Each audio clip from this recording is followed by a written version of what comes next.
at the base of the Rocky Mountains. It's a sunny but windy day for racing. The stars of the Pep Boys Indy Racing League ready to put on a serious show. It's the Radisson 200 from Pikes Peak International Raceway in Fountain, Colorado.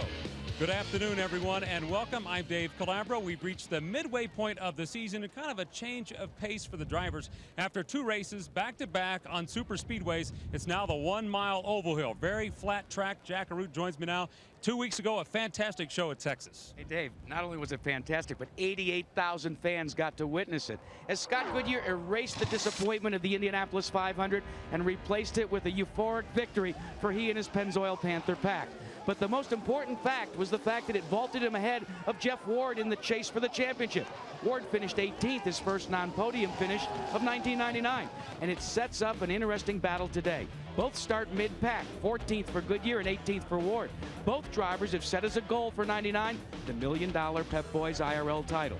If they want to chase it, they're going to have to go to the front. That's where the most points are.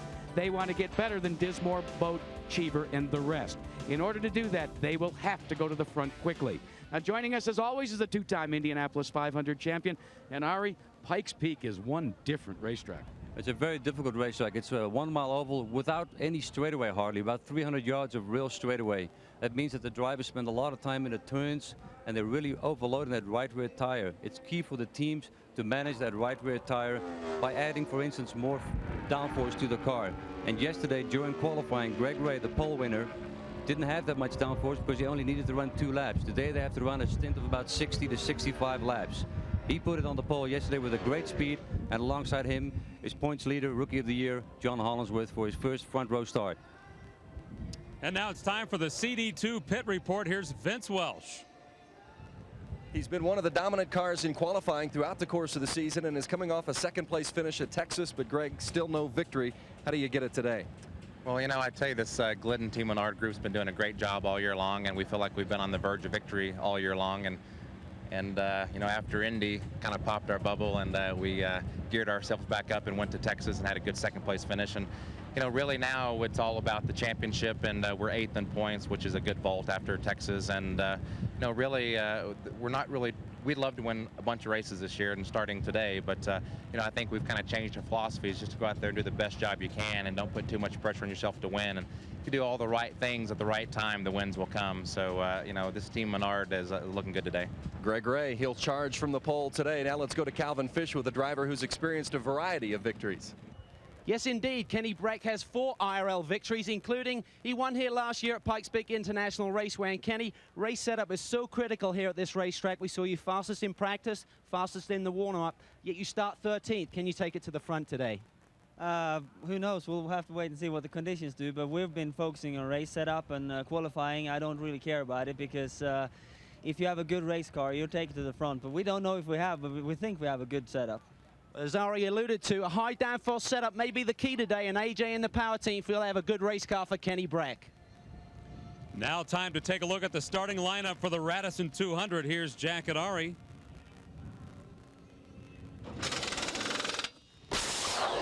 The front row. Hey, Greg Ray scores his second career pole. John Hollinsworth, his career best. John, that passing flag is not going to get you in front of Greg. Row 2, Mark Dismore and Sam Smith. Both these drivers are sponsored by giant wireless phone companies. What you see here is a cover-up. They want to cover up those patches. Battle for exposure right there. Could the third row be called simply Beauty and the Beast? Robbie Unser and Tice Carlson love to cut up. Good to see that the Pacers hat has been shelved by Carlson. But are the Colts in session already in the NFL? Row 4, Billy Boat and Scott Harrington. Billy needed these crutches last year and looks like he wants them back. But he can't have them back because Scott, with a broken leg and foot, he still needs them. The fifth row finds the only driver to start all 28 IRL races. His name is Davey Hamilton. For Jimmy Kite, he proposed to his fiancée Kimberly in front of the Indy 500 Carburation Day crowd this year. Row 6, Eddie Cheever and Buddy Lazier, 2 of 3 Indy 500 winners in today's race. And you know, guys, you can't lean on each other like that out there this afternoon. Hey, row 7, it's all show me the money. Kenny Brack, defending IRL champion and race champion. Scott Goodyear trying to unseat Brack from that $1 million championship. Row 8, Stefan Gregoire and Johnny Unser. Stefan, with a second and a fourth place finish here in the previous races, really likes this track. And Johnny Unser in his first full IndyCar season.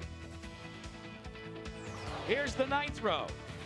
When A.J. Foyt had Scott Sharp as a driver, he lovingly used to call him Doodle Bud. For Jeff Ward, this was an important week. He celebrated a birthday. Yahoo! Row 10, Eliseu Salazar and Raul Boisel. All South American row here, one from Chile, the other from Brazil. Hey, what are you guys looking at? Nice shoes, man. The 11th row. At 6'3", he's the IRL's tallest driver, Steve Knapp. For Donnie Beechler at 5'5", he may be short, but he sits tall in the seat. Row 12, Jacques Lazier and Buzz Coggins. The boys and their teams, both from Colorado, feeling the need for speed in front of their hometown crowd. Thank you, Ari Lyndike and Jack Arute. Coming up, the Radisson 200 live from Pikes Peak International Raceway. Sit back and relax. Some great racing coming up next on Fox Sports Net. Welcome back. Preparing to go racing here this afternoon. 1 mile flat oval. The Radisson 200 going to go 200 laps here today. $1 million in prize money on the line. It's time for that famous command. Here's Kathy Hollenhorst from Radisson Hotels. Gentlemen, start your engines. And ladies and gentlemen, they're going to fire.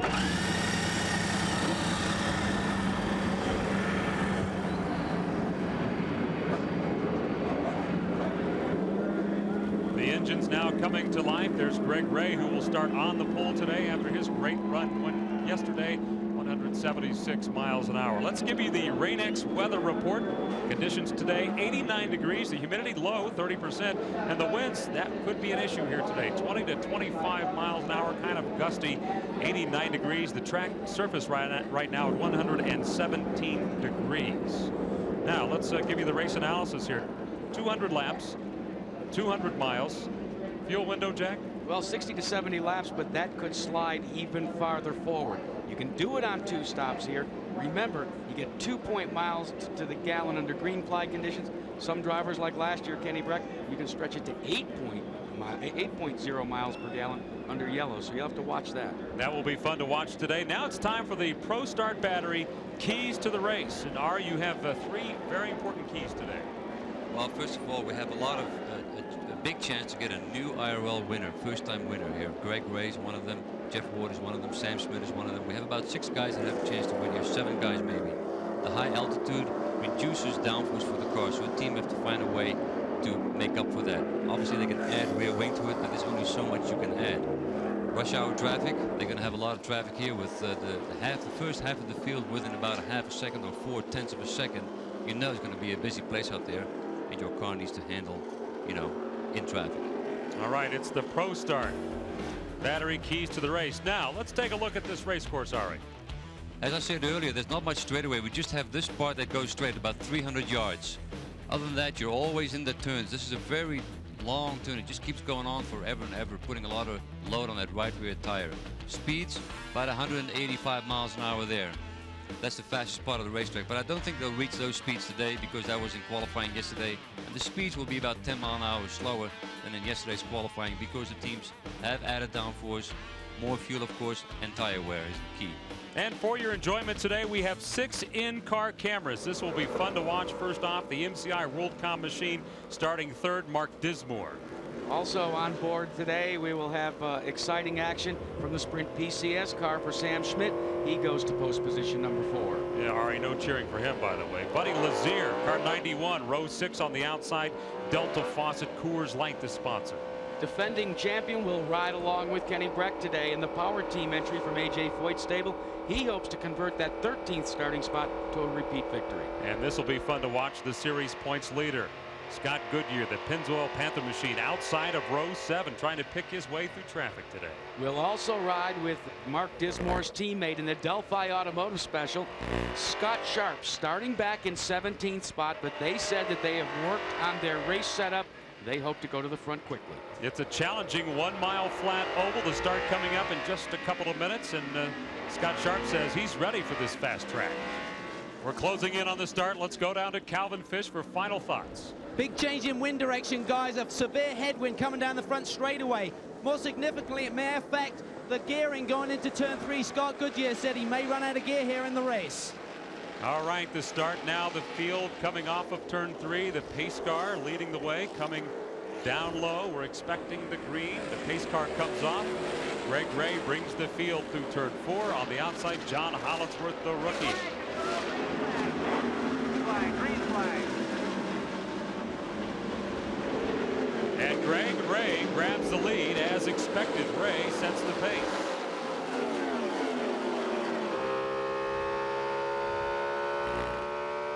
Scott Sharp on board now. But look at the battle for second spot.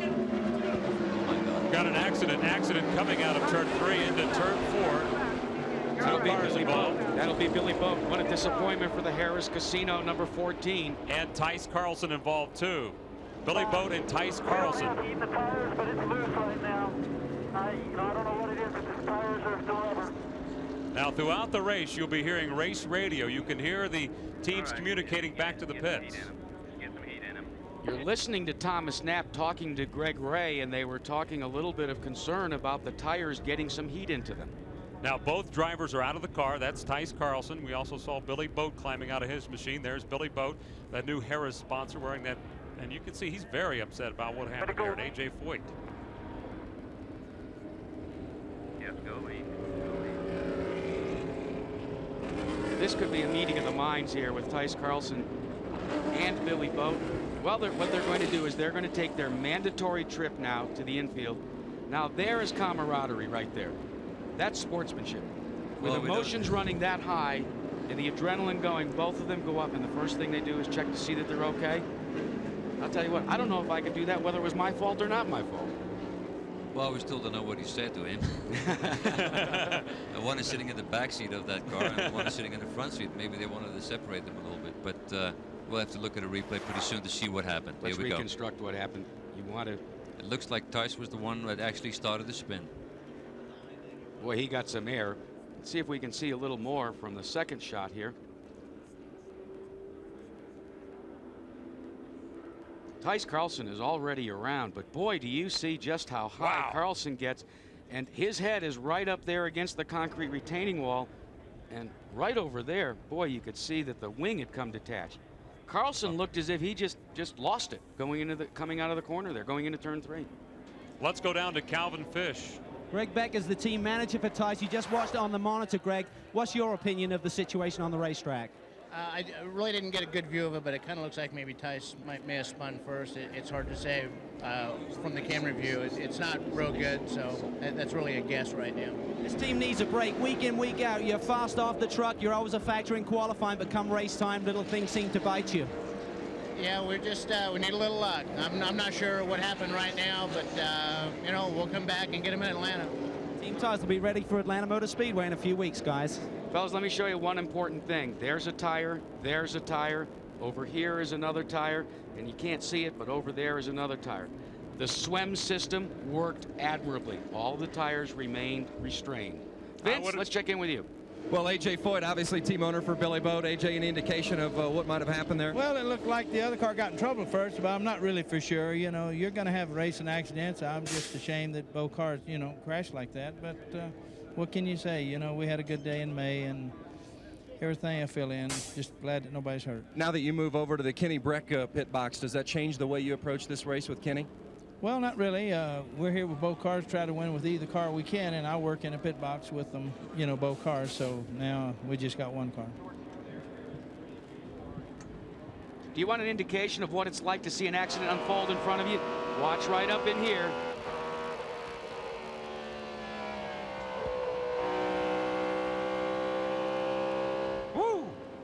Yeah, and for Buddy Desir, he was behind a little bit so he could, you know, get around it pretty easy. But it was a typical racing accident. It looked like Tice lost it.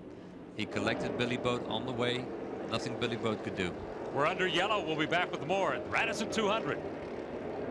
Welcome back. Fox Sportsnet presentation of the Radisson 200. Cleanup continues as you watch Billy Boat's car now on the hook, involving himself and also Tice Carlson coming out of turn 3. All right, we want to draw your attention right to this car right there. That's the Hubbard Photographics car of Tice Carlson. Now roll the tape. He's totally spun on his own. Now stop it right here. Billy Boat has nowhere to go. He is going to get collected innocently into this crash. Go ahead and roll it.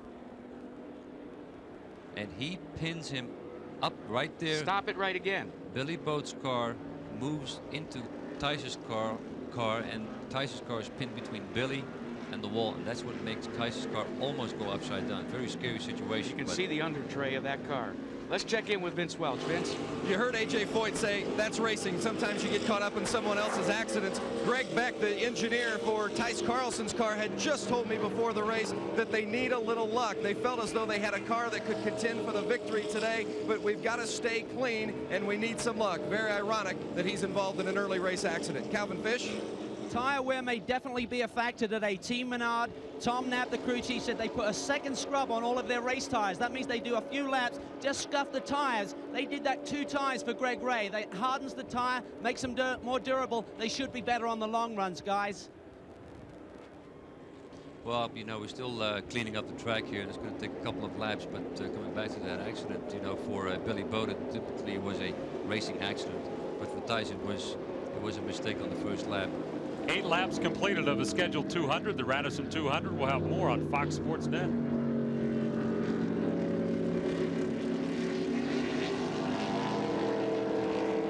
Welcome back to this Fox Sports Net presentation of the Radisson 200. We are in Fountain, Colorado for today's event, and the stars have come out. In fact, Denver Broncos running back Terrell Davis is here, and he's with Vince Welch.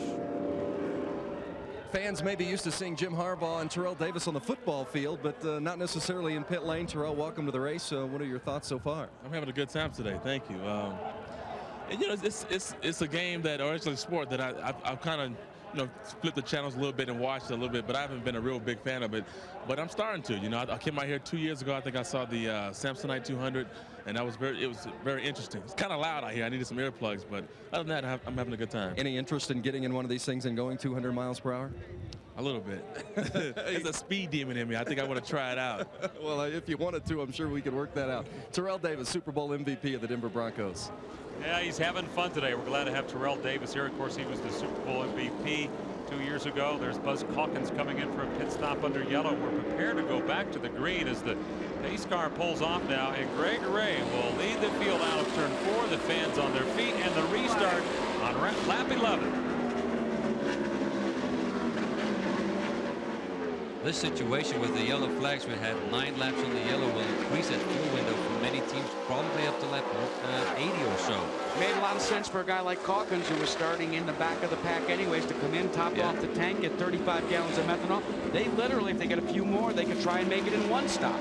Exactly, because if you can run 80 laps on the fuel of gas with 1 yellow and you get 3 more yellows, you know, it's quite a possibility. The field now kind of stretch out a little bit. That, as we see here, Buzz Calkins is about to be lapped because he made that decision a little bit late. He should have come in a lap earlier, and see, here he is right there being ready to lap, getting a lap by Greg Ray. So they made a gain and they lost a little bit on that deal. So the Bradley Food Mart special goes down a lap as Greg Ray continues to stretch his lead over Sam Schmidt. Schmidt, Dave, had a very, very good start. Yes, he did, and he's only about a half a second behind right now. 186 laps to go as they come across the start and finish line. Greg Ray with 2 poles this year, looking for that first win, and he'd love to get him here today. Let's also update you on another 2 drivers that we said at the top of the show needed to move their way to the front. Well, how about Scott Goodyear in that Pennzoil Panther car? He has moved into the 10th position as we look at Buddy Lazier. And then Ward. Here's Scott Goodyear right now. And there's Jeff Ward on the inside of Scott Goodyear, and Ward came from 18th, right now is 9th place. Goodyear in 10th. That bright yellow 4 car. Clear behind the 8. See, Ward is always really quick on those opening laps. Every restart, every start, you know, Ward is just a charger, and he charges to the front very quickly always. Tice Carlson out of the race. Accident on lap 1. He's standing by in the pits with Calvin Fish. Back in the garage area. Tice, first of all, are you okay, and what happened on the racetrack? Yeah, I'm fine. I just drove down the corner, really didn't even drive in too hard. The car just came around on us. It's pretty gusty wind out here right now. maybe got a bad gust, maybe we didn't, but it's not something that the Blueprint MQ team needed today. Have to feel sorry for the AJ Foyt team too. They needed a good run here today, and Billy got collected in our spin, and people say that it's part of racing, but it's part that you really can't accept. Tough break for Tyce Carlson, and as you can see, guys, the wind is already playing a factor here today. Well, Calvin, you were spot on when you referred to that, because the wind, the way it's running, Ari, it gives you such a push down the backstretch. Let's check in with the other member of that altercation. He's now with Vince Welch with Billy Boat. Billy, Tyce Carlson mentioned the wind as maybe a cause for the incident. Did you feel it in the early going? And maybe just take us through that accident. It's hard to say. You know, every race car is going to react different to the wind. You know, it's just I was just in the wrong place at the wrong time, you know. His car just got loose and he lost it. I was right behind him. Nowhere to go. And I feel bad for Harris, the second race in a row with DNF. Not the way we want to start our relationship, but you know, it's too bad a couple of little guys get taken out on the first lap of this race. I thought we had a great race car, but we're not going to get to show it today. Frustrating finish for Billy Boat and the AJ Foyt team, sponsored by Harris. We hear that somebody is talking to Scott Goodyear saying that the leaders are 5 seconds behind you. Sometimes your pit will tell you how far the leader is behind you to keep you aware of that, so you can hold the guy off and not go a lap down. But Scott Goodyear right now is falling back and is struggling with the handling of his car. Still there, still there. That's Fox Sports Net sounds of the race as you watch Scott Goodyear get passed one more time. He is falling back. He climbed to 10th, now riding in 14th. Right now 15th. He just got passed by Johnny Unser in the Tabo car. The situation you find yourself in right now, knowing that you've got to stay out under green flag conditions, knowing that you can't take advantage of an adjustment on pit road. Ari, there's a few things that you can do for yourself, but there's been a change in the lead. Sam Schmidt in the Sprint PCS car, using the Raul Boisel car as a moving pick, gets by Greg Wright, and now he's going to try the high side of Eliseo Salazar. Boy, let's watch the rookie work. Finding his way through traffic. Sam's car, he's just been real happy with the car, with the Sprint PCS car this weekend, and he's actually pulling away from Greg right there, and he's just having a great day so far. Now, you talked, Ari, at the top of the show about altitude and downforce. Sam Schmidt liked to do it flat foot all the way around this racetrack, but that was for qualifying. And now it looks as if John Hollingsworth in the CompuCom Lightcoast.com car, after an outside front row starting spot, has got a problem, Calvin. Yes, he does. I was just speaking to Mark Wider. He said the car is perfect. Remember, he got involved with Robbie McGee yesterday. They think it's a right rear. He just radioed into Mark to say they may have a right rear going down. John pulls it into his pit. He had such a great qualifying performance. The first rookie to sit on a pole on the front row since Billy Boat did it a couple of years ago. And the car's been really strong. This is going to hurt them with track position, though, guys. They changed all 4 tires. Don't look like they're looking at anything else. And John is out of here. 60-mile-an-hour speed limit on the entrance and the exit of pit road for this 1 mile oval. As, hey, I'll tell you what, Sam Schmidt really puts a move there on Steve Knapp in the Microphonics Delco Remy car. Dave, it looks like right now he's got the hot setup. He definitely does. This is a lot of fun to watch. It's like a bull ring. 1 mile, and they're hustling around here right now. Sam Schmidt is your leader. There you see his lead. Let's go down to Vince Welch. Scott Goodyear slipped all the way down to 21st. John Barnes, what's wrong? Just happened to be having trouble all weekend keeping the tires consistent with the car, and this set here just got off early. Well, you take the chance of bringing him in under green? No way. Just ride around here and see what happens. That's John Barnes. As you've heard, it's a pit stop game, particularly under the green flag. They're going to live with the problem for now. And Scott Goodyear right now, he's just like what we call standing up in the seat. Let's listen to his throttle. He's for sure going to get out of it because he's just not happy with the handling. And let's watch the CD2 onboard telemetry. Boy, does he get out of it. Down to 8,700 RPM. It takes a long time for him to get back in the throttle, which means he doesn't have the grip on the right rear. And there he goes a lap down to the leader, Sam Schmidt. That's his first lap down, and it's lap 29 on a 200-mile race, 200-lap race. From the highs, Dave, at Texas Motor Speedway to what has to be a very low emotional moment right now for Scott Goodyear. They call him the Lone Wolf after he bought that Harley Davidson and rode off into the sunset from the disappointments at Indy. Look who's moving up. Notably, Eddie Cheever 11th to 4th, and Scott Sharp also climbing the charts in 8th place now. Buddy Lazier climbing. Eddie Cheever and that Children Beverage Group, Infinity, Owen Snyder says that they finally have got the package put together. They know how to integrate into their chassis setup that Nissan Infinity engine. They feel like this 1 mile oval and the altitude situation may give them a little bit of an advantage and increase the learning curve. Another guy to look at here is running really strong today is Mark Dismore. And they've maintained a good pace. Looks like they've got a handle on their tire situation. And here's Eddie Cheever challenging Mark Dismore for 3rd place right there, and he's got him on the inside going to 3. One of the things Cheever did, remember, Eddie Cheever is the only driver to have led every Pep Boys IRL race in 1999. Cheever came out here early in a test session, realized the effects of altitude not only on the car but on himself physically. He's a former resident of Aspen. Said, I came out early, increased my aerobics training. Said the reason was I didn't want to be huffing and puffing near the end of the race. He felt he was huffing and puffing more than he should do during that test, and that kind of gave him the signal. I need to be here earlier, a week leading up to the race. 1 mile above sea level we are here at Fountain, Colorado. Your race leader is Sam Schmidt. Now 34 laps completed. Vince Welch has an update on our race leader. Sam Schmidt's car is hooked up. It is absolutely perfect. At this point, they're just trying to stretch it out, and obviously with that long yellow, the fuel mileage is going to be stretched out as well. They're talking about a 60 to 70 lap. They were talking about a 60 to 70 lap window before. Now it's closer to an 80 lap window, and absolutely no complaints in Sam Schmidt's pit and the Pete Sprint PCS team. Well, Vince, that looks like it might open the door then for at least a consideration to making this a one-stop race. They just need a few more caution laps. There's your leader. Sam Schmidt just went by. There's Greg Ray, and in 3rd place, Eddie Cheever closing in on Greg Ray. So Eddie Cheever might do it again and become the leader of this race later in the race. Ari, what kind of advice would you give Sam Schmidt? We're only 36 laps into this thing, him being out front right now. Well, he's doing a great job right now, and he has the confidence of having a good car, and that's really what you need around a place like this. Scott Goodyear has no confidence at all. He's really just, he's kind of like a little scared out there right now. He can be very scared when his cars are sliding all over the place. And Sam Schmidt has a car that is working great and giving him all this confidence. So some great wheel-to-wheel action here. The Radisson 200 Pep Boys Indy Racing League action. Watching some serious battles on the track. Eliseo Salazar about to be passed on the inside. Salazar now trying to hang in the top 10. And Kenny Breck. Give a call to Kenny Breck running in 9th place. Trying to get around that yellow car. And he's going to get it.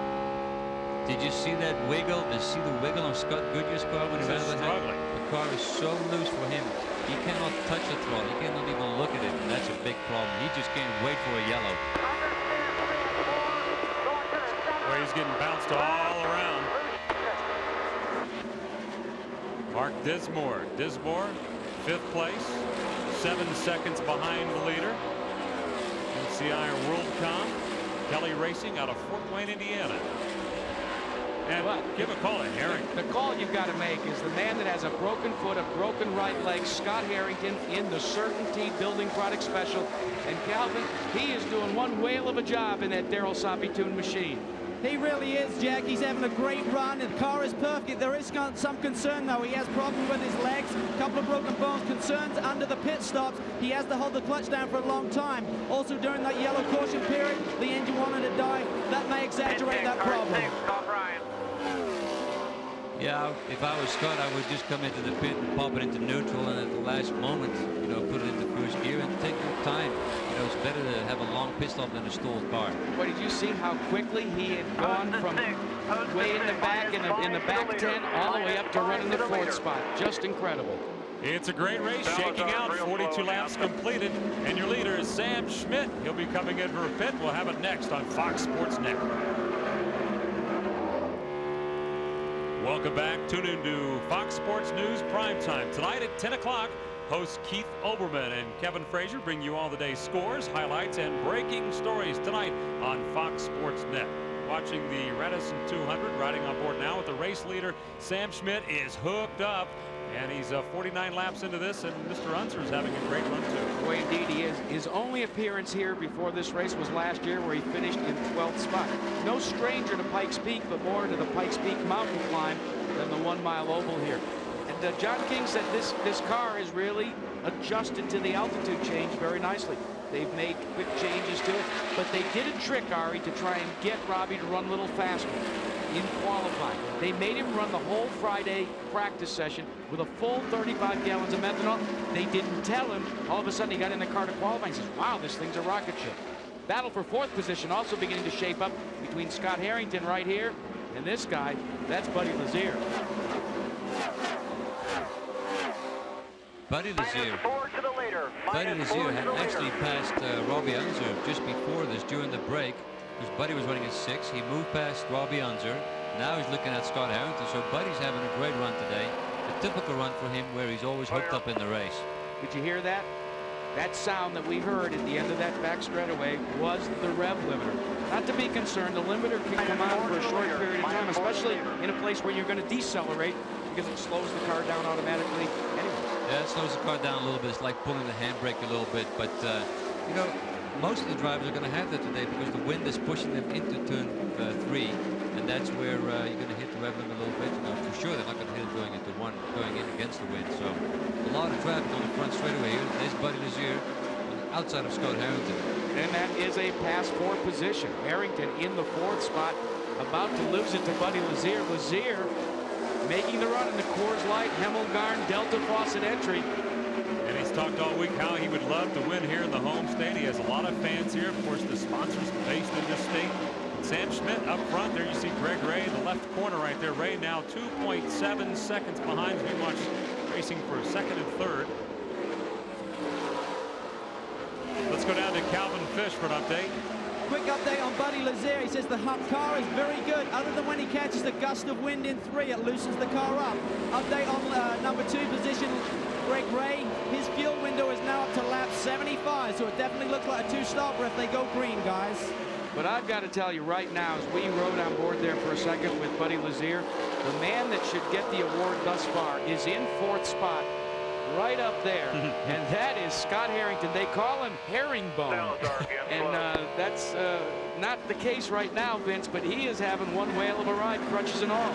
He sure is. And another guy that you talked about is Jeff Ward. He started in the 18th spot, and he's currently running 11th, but he's dropped back a couple of positions. Mitch Davis said no reason for concern. They're very comfortable with the car, but they're more concerned with pacing right now. So losing 2 spots is not a worry for Jeff Ward. Also, Eddie Cheever's team may be experiencing some radio problems, so they're limiting their communication. They might have to change the battery, but they say otherwise the car is excellent. Cheever is one of only 4 drivers, guys, that have actually completed 399 of the 400 laps ever run here at Pikes Peak International Raceway for the IRL. The only guy to complete all 400, Tony Stewart. That record will fall today. Jeff Ward might be pacing himself right now, but he did just go down a lap. Sam Schmidt put a lap on Jeff Ward, and anytime you're a lap down on one of these 1 mile overs, it's tough to get him back. We'll watch the Yahoo machine to see if he can pick it up. There's the race leader now, 142 laps to go. Sam Schmidt in the black and white car is your race leader as he makes a pass on the inside, lapping some traffic. 59 laps completed. Greg Ray running in 2nd, 3.7. There's another pass. Want to see what a good ride looks like from the cockpit of a car? You want to see what the telemetry is like from the cockpit of a car that is leading the race? Here's the ProStart Batteries telemetry for your leader, Sam Schmidt. The green right there, that's how much throttle he applies. In the meantime, we've got a great battle for 3rd position between Scott Harrington down on the inside trying to get around, and he does. He got around it really easy, too. Got by Cheever in the 51, that red and blue car.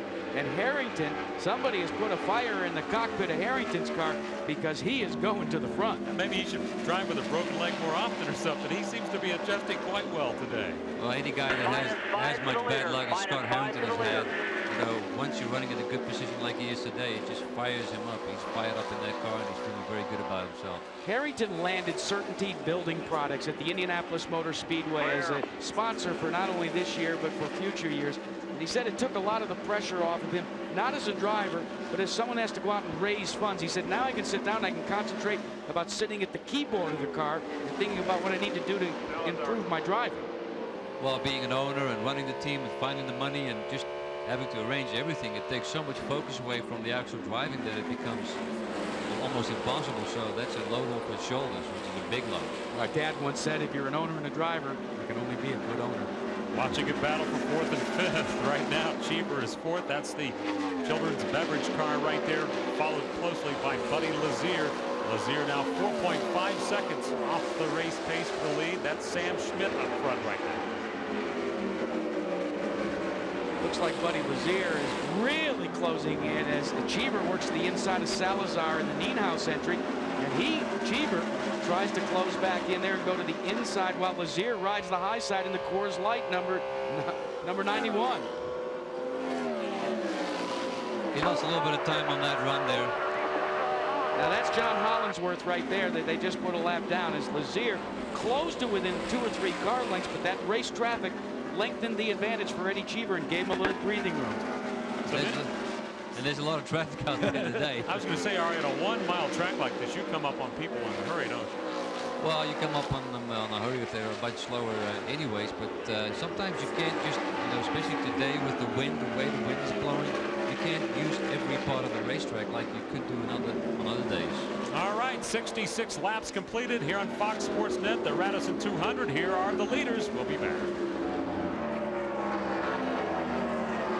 You're watching the Radisson 200, 72 laps complete. Here's a race recap and the lead early on, and then on lap 1, Tice Carlson and Billy Boat involved in the only yellow. Billy Boat very upset being knocked out of the race on the first lap. That's the only yellow. There's Sam Schmidt passing on the inside for the lead on Greg Ray, and then Eddie Cheever climbing up right now. Eddie Cheever now running in 4th place, and Buddy Lazier. Interesting run for him today. Let's look at his hands here. Look at his hands. Whoop, there he goes. Almost loses it on the inside. That was a Air could take it away. Air could take it away a little bit as he came from the top of the track to the bottom. Here's your Pro Start Batteries race recap. Caution for 12 laps. Number of cautions, just 1. The average race speed right now, 125 miles an hour. And an interesting race so far. And Dave, there may have only been 1 lead change, but don't forget, we've got pit stops coming up. The window has been open, and that will shuffle things around. The big problem on a 1 mile oval, if it is under green flag conditions, everybody has to cycle through. Or if the yellow should come out after some of the front runners have pitted, that can literally put them a lap down. Yeah, that's a really unlucky break you can't have. Making a pit stop under the green and you leave the pits and a lap later it goes yellow and your competitor comes in under the yellow. Sam Schmidt continuing to lead this event. He should be pitting shortly, probably at lap 80, I believe, as we look at the Rain-X telemetry. Speed in traffic dramatically altered when you're running behind some cars. You can see from the RPM, not even approaching that 10,000 RPM on our Rain-X telemetry. Pit stops are coming up shortly, but Greg Ray has found a way to close in a little bit on Sam Schmidt. It's less than 2 seconds right now, and it had been up to 3.5 seconds. Sam is kind of stuck behind all this traffic ahead of him. And here's our first green flag pit stop for one of our leaders, Eddie Cheever, currently posted in 5th spot. He was 15 seconds behind the race leader. Sam Schmidt still on track. We watch the children's beverage team go to work. Pep Boys Indy Racing League action here. Lap 76. Fairly routine pit stop, fuel and tires, and Eddie Cheever back away. Now the battle for second place. Greg Ray in second in that yellow car left of your screen. He's closing in on the leader, and here comes Harrington into the pits in 3rd. Scott Harrington brings it on down. This is a concern for the guys. Daryl Sobey led through. He brings it very slowly. The concern is with his legs, if he can hold the clutch down and get away from here effectively. He's motioning. Oh, and they have a problem. The right rear has gone down. The car is a little on the ground right now. They get it back up in the air. This is a slow pit stop. He needs some water. He needs some refreshment. He's pretty mad in the cockpit right now. He finally gets some of the drink bubble from the crew. They're waiting on the fast drops of fuel. And he's out of there and he makes a good start. Little slower than it should have been though, guys. Back on track, the battle, Laurie. Greg Ray's close within just, as you can see it here, Sam Schmidt, and there was Greg Ray as we move through this shot. Just a couple of laps to go before the pit stops. It doesn't matter if you can get by the guy, get by him, because you want to be able to come into the pit lane first. Well, Larry, you said there that it looked like Sam Schmidt got stuck behind some slower traffic. That breaks the rhythm up, but it also allowed Greg Ray to close in on it. But does it not become kind of a moot point as Lazier peels off and comes down to pit road because of the fact that you're going to be cycling in for a green flag pit stop? Sometimes if you're stuck behind 4 or 5 cars for the last 2 laps before you come into the pit, it's better to come in before you really should come in, because you're going to get slowed down so much. You might as well come in the pit and get back into clean air. It gave Greg Ray a great opportunity to close in on him, and that's what he's done. Now there's Jimmy Kite coming in on the Team Losi car, and Jeff Ward coming down pit road as he is going to get his first stop. Jeff Ward in the Yahoo machine from Pagan Racing. Mitch Davis and his crew go to work.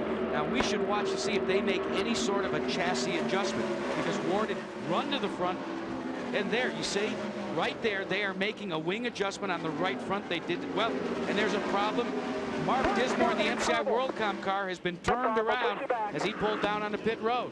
Boy, and this is something that Sam Schmidt really could use. And well, I don't know, it might be good for him, because Greg Ray's still out there and most of the other guys still out there that were challenging him. Dismore was running in 6th position as he got a little squirrely in the pit area there. They straightened out the car, that 28 machine. David, part of the problem is the way the Pikes Peak International Raceway pit road is laid out. There is a sweeping left-hand corner exiting the pits. In order to allow each of these teams to have sufficient room for their pit stall, they have moved some of those pit stalls down into that sweeping corner. Not saying that that created the problem for Mark Dismore, but that's the location of car number 28. Also got a problem with the BeFast.com car of Raul Boisel, Ted Branton Company, his crew going to work, and it looks like they're going to remove the side pod and try and determine what's wrong there. He's laboring back at 20th. Here's Dismore trying to get that machine fired up, the MCI WorldCom car, and seems to be having some problems getting the power to the machine. I would have to suspect that they've got a gearbox problem. The car is stuck in gear, and they're playing with the starter. You see the car move forward all the time, but they cannot get the car out of gear. And that could very well have caused the car to loop around. Let's go back and take a look at the replay and see if we can construct it. Dismore pulling down onto pit road. You've gone through the gearbox. You got to stay. Whoops. Almost would have to think he tried to shift gears to slow down, and then all of a sudden it came around on him. Let's listen. It almost looked like...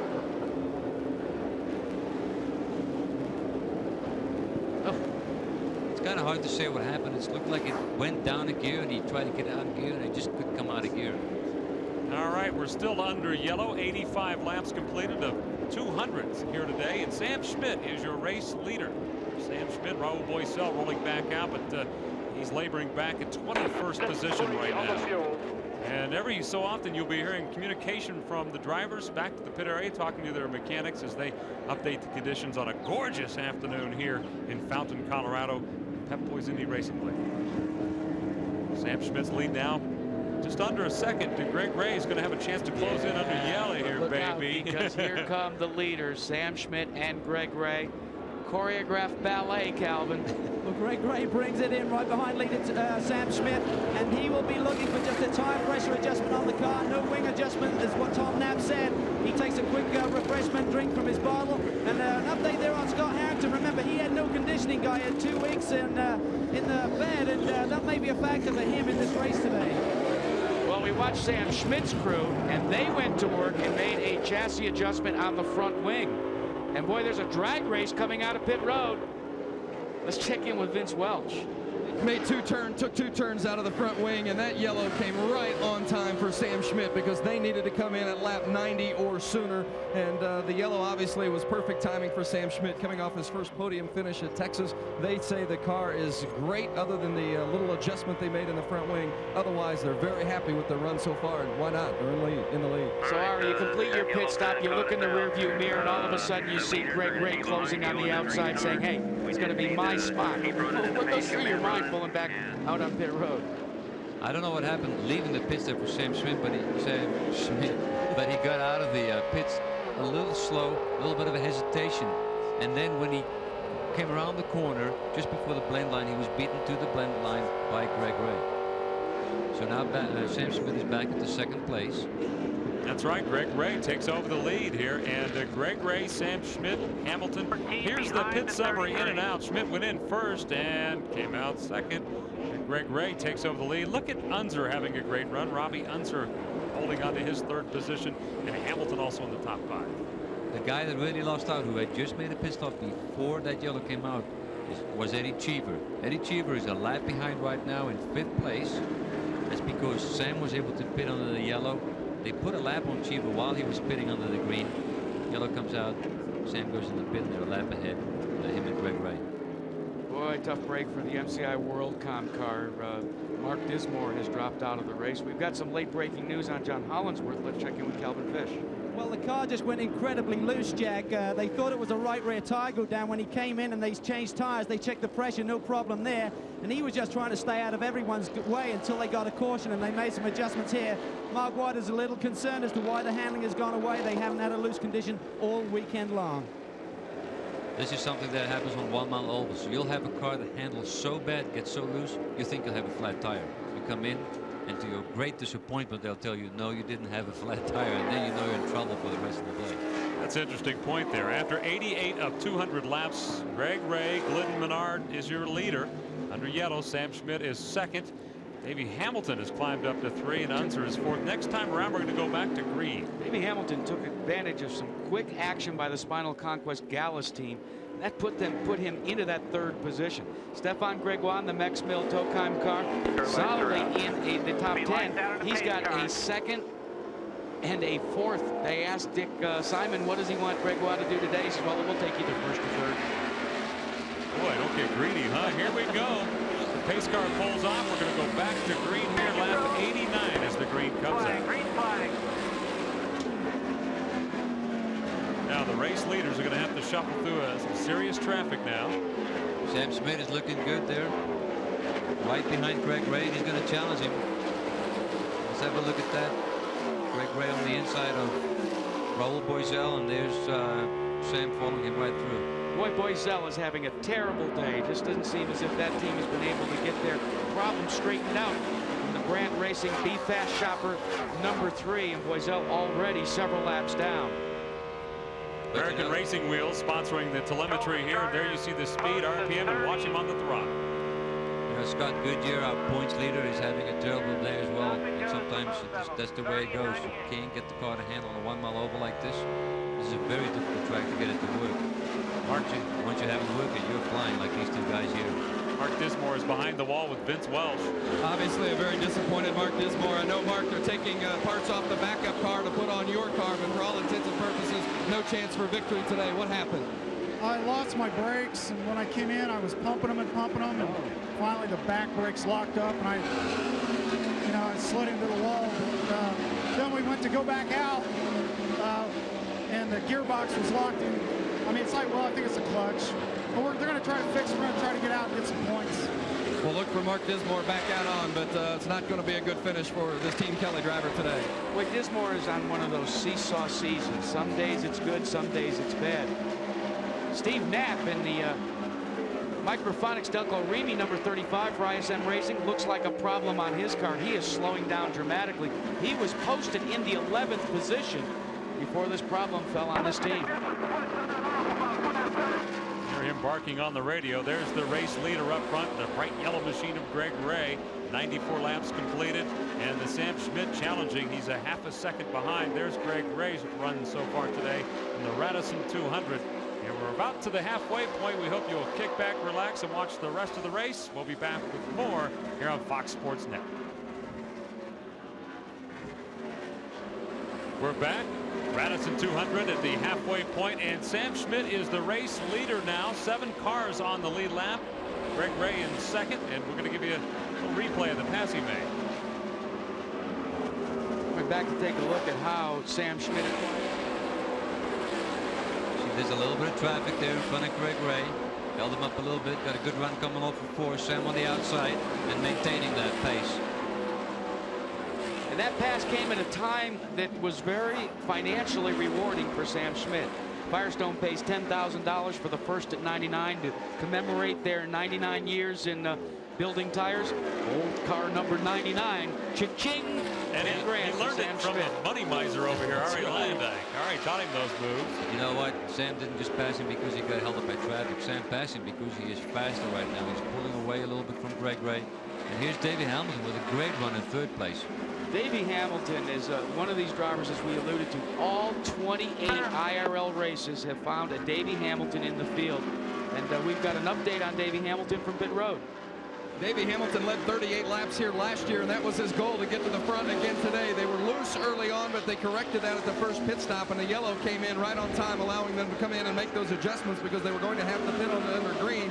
Right now, the car is great. Hamilton is very confident that he can stay up with the leaders up in front, currently running third. Now, while most of the other drivers at the end of the Radisson 200 will shower and change and go back to their hotel, Davey Hamilton gets out of his driver's suit, becomes a big-time car owner. For who? Ken Hamilton, his father, when the Coors Light Silver Bullet Series of USAC takes to this 1 mile speedway. Davey went to his dad and said, look, Dad, why don't we buy a new beast, a couple of new engines? You know, I'm doing well in the Pep Boys IRL. And his dad, Ken, said, why? I like the old stuff. I'm doing all right. Don't mess up my fun. Scott Sharp having a run today. Started 17th. There he is on track right now, the Delphi machine. He started 17th, and he's climbed up to 8th. He's not on the lead lap, though. 7 cars on lead lap right now. It's an important day for Scott Sharp, not for himself, but for the matriculation of his new engineer, Will Moody. Moody signed on board for Texas Motor Speedway, had some tire problems there. Now, Moody and Sharp are no strangers to each other. They campaigned in the Trans Am Series, and Scott Sharp was very pleased when Team Kelly and the Delphi people said, hey, let's bring Moody on board. We'll make him your engineer. Right now, Sam, right now Scott Sharp is complaining about being loose. Talking about running in 4th gear. We'll be okay. Easily we'll be okay. Because he's so much off the pace right now with a loose race car, he can afford to use a lower gear because he's not getting the maximum rev, because he's not really coming off the corners the way he should. Now, he started in the 17th spot. He has broken into the top 10. He's at 8th. But you want to see his speed. It's 2 miles an hour slower than the lead pace set by Sam Schmidt. Schmidt at 157. Sharp just at 156.66. So he's picked up a little bit. He's found a comfort zone now, even though the car is a little loose. We're 90 laps from the finish now. Eddie Cheever hanging in the top 5. Trying to give Infinity their first win. Back on board with Sharp. Calvin Fish, you have an update. Well, I've seen a lot of the cars go loose. We documented John Hollinsworth. Alicio Salazar was in for a loose condition. Donnie Beechler came in. The crew took about 8 turns of front wing out of the car. Incredibly loose out there. The guys are barely hanging on to the race car. That's a very unpleasant situation to be in as a driver, but we almost expected here the high altitude, loss of downforce because of that, and then the wind is playing a factor, and the heat is pretty warm out there with track temperatures up in the 125, 130 degree range. Maybe this can help you to appreciate the difference in the altitudes. When we were at Texas Motor Speedway 2 weeks ago, we were at a certain level above sea level. Where we are today, Dave, we are higher now at Pikes Peak International Raceway than the airplanes fly in an approach pattern at Dallas-Fort Worth Airport. And that'll get my attention. I don't know about yours. You have too much time on your hands to figure that out. Well, he just called somebody today. Eddie Cheever hanging in the top 5. And still Scott Harrington is still having a great day, as we see on the screen. Scott is running in 6th place behind Eddie Cheever. You know, that's no slight accomplishment either for Harrington, because that team, he and his dad, Gene Harrington, they own the automobile, campaign the machine. And we watch Scott Goodyear continuing to soldier on in the Pennzoil Panther car. Same for Kenny Breck in car number 14. The power team entry is at least being shown in the top 10 in the 9th position. But not the kind of day that Breck would like to have. He's the defending champion, not only in the IRL, but here at Pikes Peak as well. What these guys are doing right now, they're not competitive, they're struggling, they're fighting a loose condition. They're just trying everything to stay off the wall. 500 is his popularity in Sweden has skyrocketed. He said that he got some information there as we look for a battle for the lead beginning to shape up. Greg Ray and Sam Schmidt, again, it's a change. Greg Ray battling once again up front, looking for his first win, and here comes Sam Schmidt giving chase. 116 laps completed.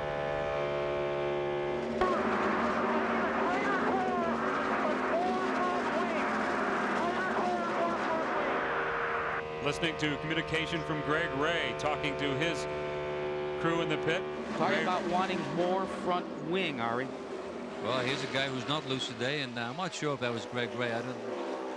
Did you recognize his voice? He needed more front wing because he's pushing, and most of the teams you know, most of the cars are loose today, but there are obviously a couple of guys out there that are fighting a push condition. I have a serious feeling that Sam Smith is now struggling a little bit with the handling of his car. He put more wing in the car on his last pit stop. I think it might have been the wrong adjustment because he's slipping back a little bit. Greg Ray passed him pretty easy. He's falling back now. Looks like he might be getting a little bit loose. Scott Harrington running in 6th place, and his father's here today and heavily involved. Let's go down to the pit area. Well, Gene watches Scott's progress. Gene, the yellow really hurt you guys. You just pitted under green. But how about Scott's condition? He hasn't been able to work out the last couple of weeks. How's he faring in the race car? He hasn't complained at all. The only thing he's complained about is getting caught with the yellow and getting almost a lap down. He hasn't complained at all. He's okay, I think. The adrenaline is certainly flowing in the 66 machine, and Daryl Sobey, who leads this team, has great success here at Pikes Peak with Stefan Gregoire finishing 2nd here 2 years ago. You got to wonder if maybe they have something about 1 mile racetracks. Don't forget that Scott Harrington was the guy that had a podium finish close to it at the last 1 mile that we ran at in Phoenix, Arizona. So Miles, Harrington, and Certainty Building Products, they seem to go together, make a nice fit. 79 laps to go here. The Radisson 200. 7 drivers on the lead lap. Scott Sharp and Kenny Breck are 1 lap down. So again, 7 on the lead lap. Eddie Cheever hanging right there in the top 5. Cheever running in 5th, 12 seconds off the leader. Greg Ray is the leader right now. Greg Ray's been in this position before. He is yet to be able to cash in on it and make the trip to victory lane. But right now, Thomas Knapp, Greg Ray, and the entire Menard team are showing a lot of poise, and John Menard is not here. God forbid they should score their first victory, and Menard, the Lumber King, is not here. There's so much support that he's the Lumber King. The Lumber King. Save big money. We wish him well today, as we know he's watching. 123 laps completed. And again, 7 cars on the lead lap. The exciting finish is coming up. Here's a look at your race leaders on Fox Sports Net. Welcome back. Jim Rome has the last word tonight on Fox Sports Net. Don't miss the Nightline of Sports talk shows tonight at 6:30 here on Fox Sports Net. Jim Rome, the last word. The Children Beverage Group number 51 of Eddie Cheever had a moment while we were away in commercial. He had to back totally out of the throttle in turn number 4. He continues to run, but Ari, another guy that had a moment, your replacement. Remember I told you guys that Sam Smith put some more front wing in the car and it looks like he got loose. And see his hands, what happened there? Look at that big wiggle. 2 corrections in 3 and 4. And he slowed down in that lap to 148 average. The leader did 159. Make the little hair stand on the back of your neck. 3.3 seconds. Sam Smith is back of the race leader. Greg Ray in that bright yellow machine, Menard machine. If you look at this traffic. Greg Ray on the outside putting a lap on Dismore. Well, he's just come back on the racetrack after you know, making those repairs back in the garage. This clearly illustrates what can happen when you have to back out of the throttle like Cheever did. Before this, he was right in the hunt in the top 3 or 4 positions. Now he's in danger of going a lap down. Why? 1 mile oval, you back out of the throttle. The leaders are going to gobble up the real estate awfully quickly. That's right. We're watching Eddie Cheever trying to stay on the lead lap. 133 laps completed. Trying to hang in there. And Greg Ray trying to stretch the lead. His lead now is 1.5 seconds on Sam Schmidt. This is also where Greg Ray has to be very careful. Most drivers will tell you that Eddie Cheever is a very difficult driver to get by. Not that he does anything that's nasty, it's just that he knows how to keep it. We look at the battle for 5th position.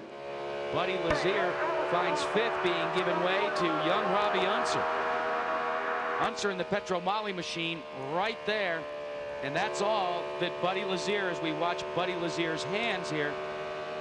He's trying to get by. It's 3 wide. Oh boy, was that a close call. The guy on the high side was the red car, Buzz Calkins' machine, the Bradley Food Mart special. The meat in the sandwich, that was Robbie Unser. It's not over yet. No. Robbie's trying to get it back again. Are we back at Texas, 3 wide? Down to 1 mile. This is exciting. And Buddy's hands are, you know, he turns the wheel quite a lot, and that doesn't really have much to do with the handling of the car, because you can change rack and pinions in these cars. Some guys turn a little bit, other guys have to turn more because they have more teeth on the rack and pinion. That's a very technical stuff, by the way.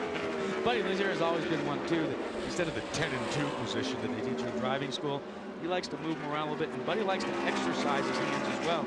Sometimes when you go on board, you'll see him actually opening them, squeezing them back and forth. I think some of that, Ari, is because he does grip the wheel so hard.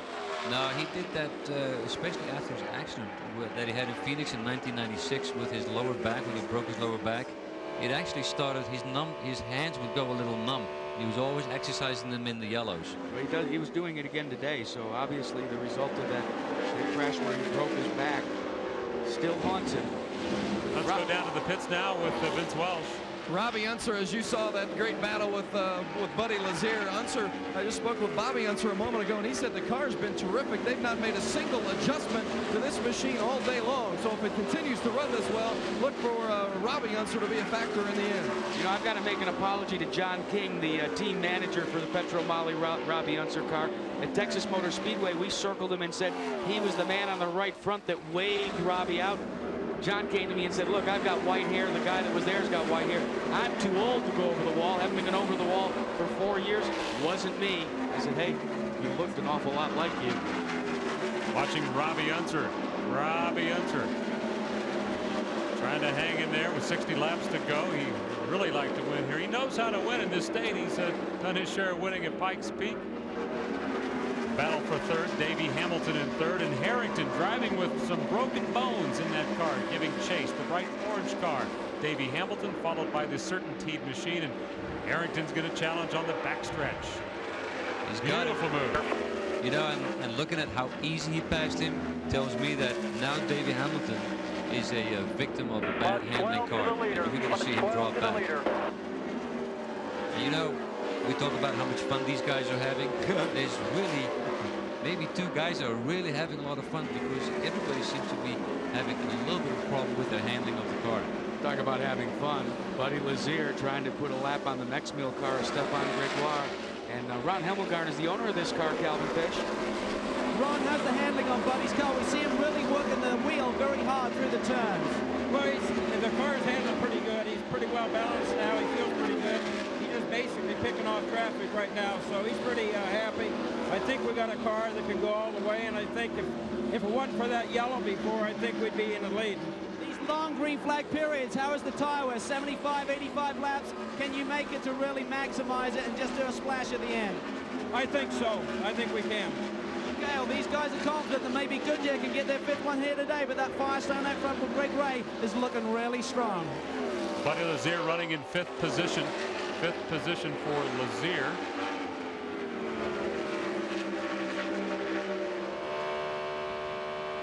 On board now with Buddy Lazier and Eddie Cheever trying to stay on the lead lap. He's in seventh right now. Children's Beverage Group. That became his focus, looking at Greg Ray in his mirrors. That's the guy that he does not want to get passed by Greg Ray. Here's an interesting fact. Greg Ray's last lap was 160.81 miles per hour. You know what Cheever's was? 160.83.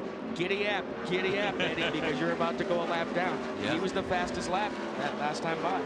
And that's, you know, and he's waiting for a yellow to happen, because if we go green the rest of the way, then Eddie has to come in the pits on the green, and so does Greg, and then it's down to Eddie's team to beat Greg Ray's team out of the pits, and we know Eddie's team has done a great job in the pits, and so is Greg Ray's team. So one driver that we haven't talked about much today is Donnie Beechler, my favorite. Big Daddy is in the house, Vince Welch, but not where he'd like to be. Yeah, unfortunately, Big Daddy's in the garage area. Donnie Beechler, what happened?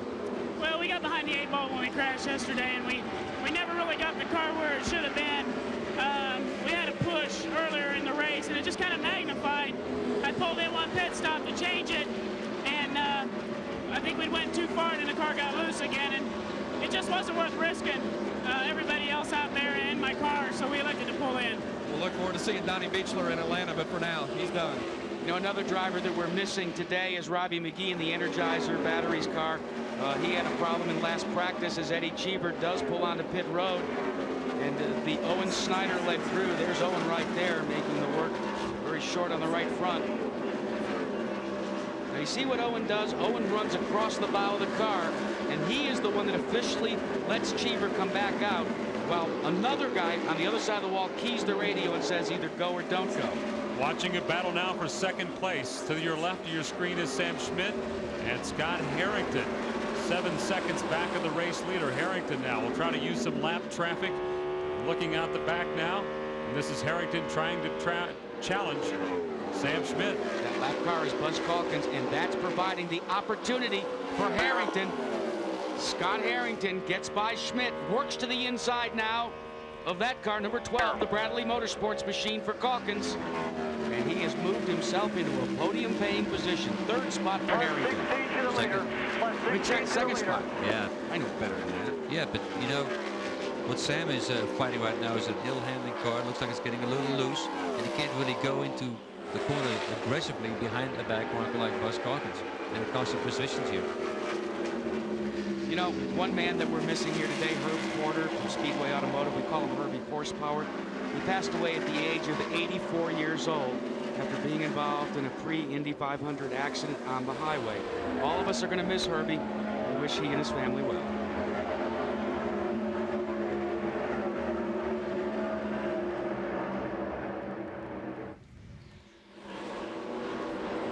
That was nice going to the Inco camera from Sam, and then yeah.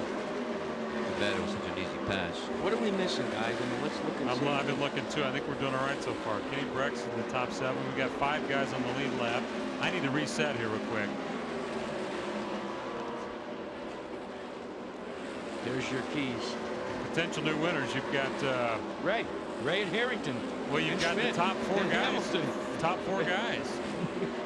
Yeah. Hey. I lied. I'm glad you stayed up all night thinking about that. You know. I drive the limousine. He's a genius. No, you don't. 46 laps to go. And he just completes me.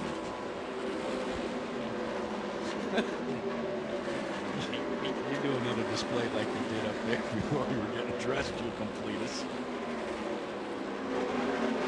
Okay. Is somebody on pit? Is somebody going to cover? Can Calvin tell us? Are they going to do anything? Maybe we got to throw to Calvin before they pit and have him tell us what they're going to try and do with it.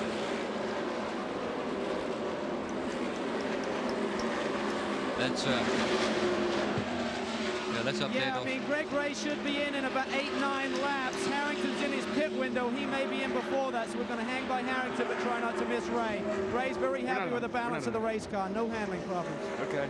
Okay, Harrington should be in right now. They're setting up for him. We're here. We're here.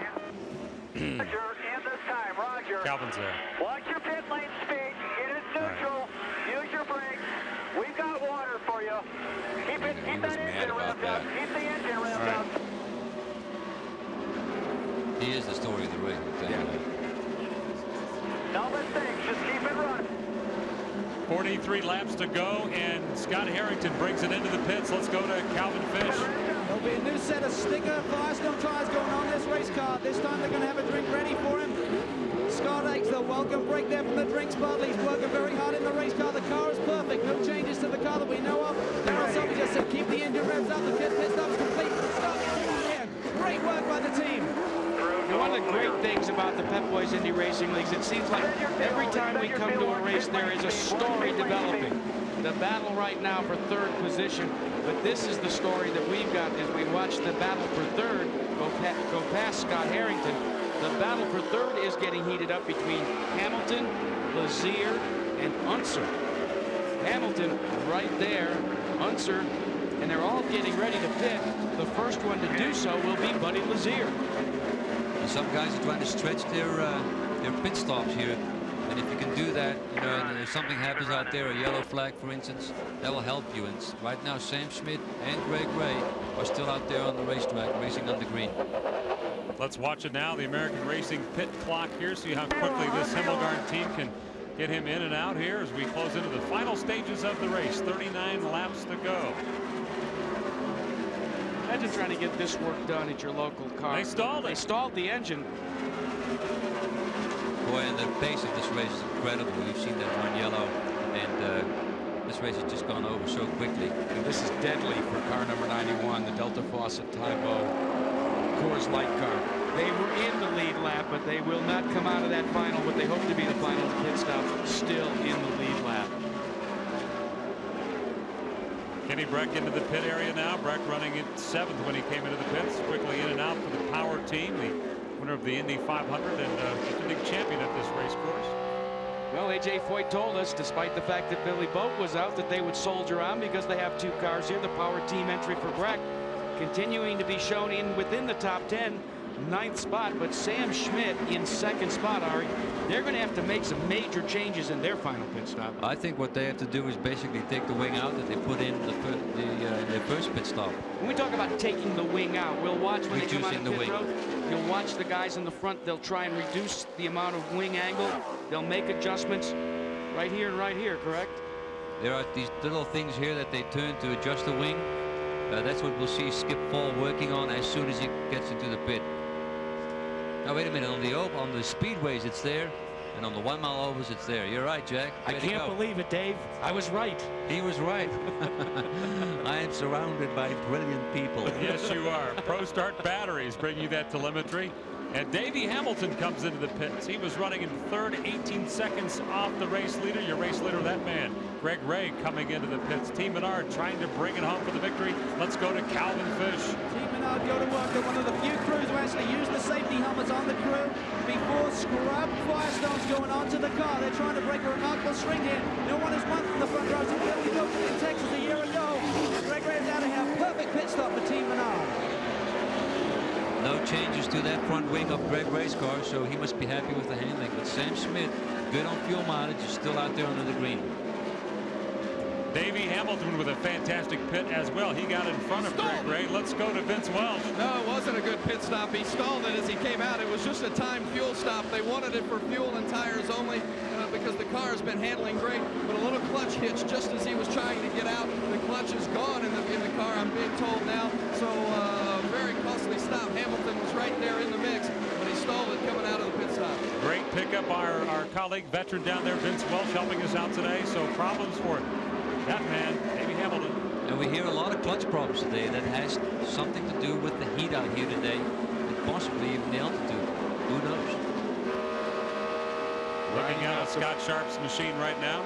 The Delphi Automotive car giving you a good look at Eddie Cheever in the children's beverage number 51. We eavesdrop on the Delphi Automotive crew of Scott Sharp. For Cheever, well, you can hear there that Sharp is up on the rev limiter. I tried to tell you before that most of the engineers have said they're not that concerned about it as long as you don't stay on it too long. In fact, some teams like to try and set it up so they can be on the rev limiter at the point where you want to begin braking, because the limiter will slow you down. Like you say, like that parking brake, slow you down quicker than having to hit the brakes. Can you believe how long Sam Schmidt is staying out there? He must have great fuel mileage. He's the race leader. We're hearing on the radio that he will be coming in here. So he'll give up the lead to Greg Ray. Pressure on Sam Schmidt right now, or is the pressure on his crew, Skip Ball and company with the Sprint PCS team? Really on both. It's going to be, pressure cooker right here. He has to bring it into the pits. He's going for one more lap, and he has to bring it into the pits, 60 miles an hour speed limit. But he will press the button on the dash. He only has to press it once. It will go off as soon as he leaves the pits. Here's Scott Sharp in for his pit stop. He's in 4th place right now as he comes into the pits. He's saying the right front is the only brake that works. It looks like as we look at the battle for 5th, the change now in position. Moving into the 4th spot is the Spinal Conquest car of Davey Hamilton. But the brake problems that persisted for Dismore seem to have now struck his teammate, Scott Sharp, as he was down to only one brake, the right front. This is going to be a fun finish. 28 laps to go right now. The Radisson 200. Will we have a new winner this year in the Pep Boys Indy Racing League? It's kind of looking that way, but a lot of things can play out with this many laps left. Sam Schmidt, your race leader. 26 now laps to go. He's still out there. Is he going to come in? He's going to come in, we know that, but he's really stretching that lead. That fuel window. You know, every PPIR Pikes Peak winner the first 2 races went on to capture that particular year's IRL championship. In '97 it was Tony Stewart. Last year it was Kenny Breck. Right now, maybe we're going to... Because they might have a yellow, but no, he's still... No, We're watching, and There's there was Steve Knapp as we went by, and that was on board with the Sprint PCS car. And he's pitting. Finally, Sam Schmidt is on his way to you, Vince Welch.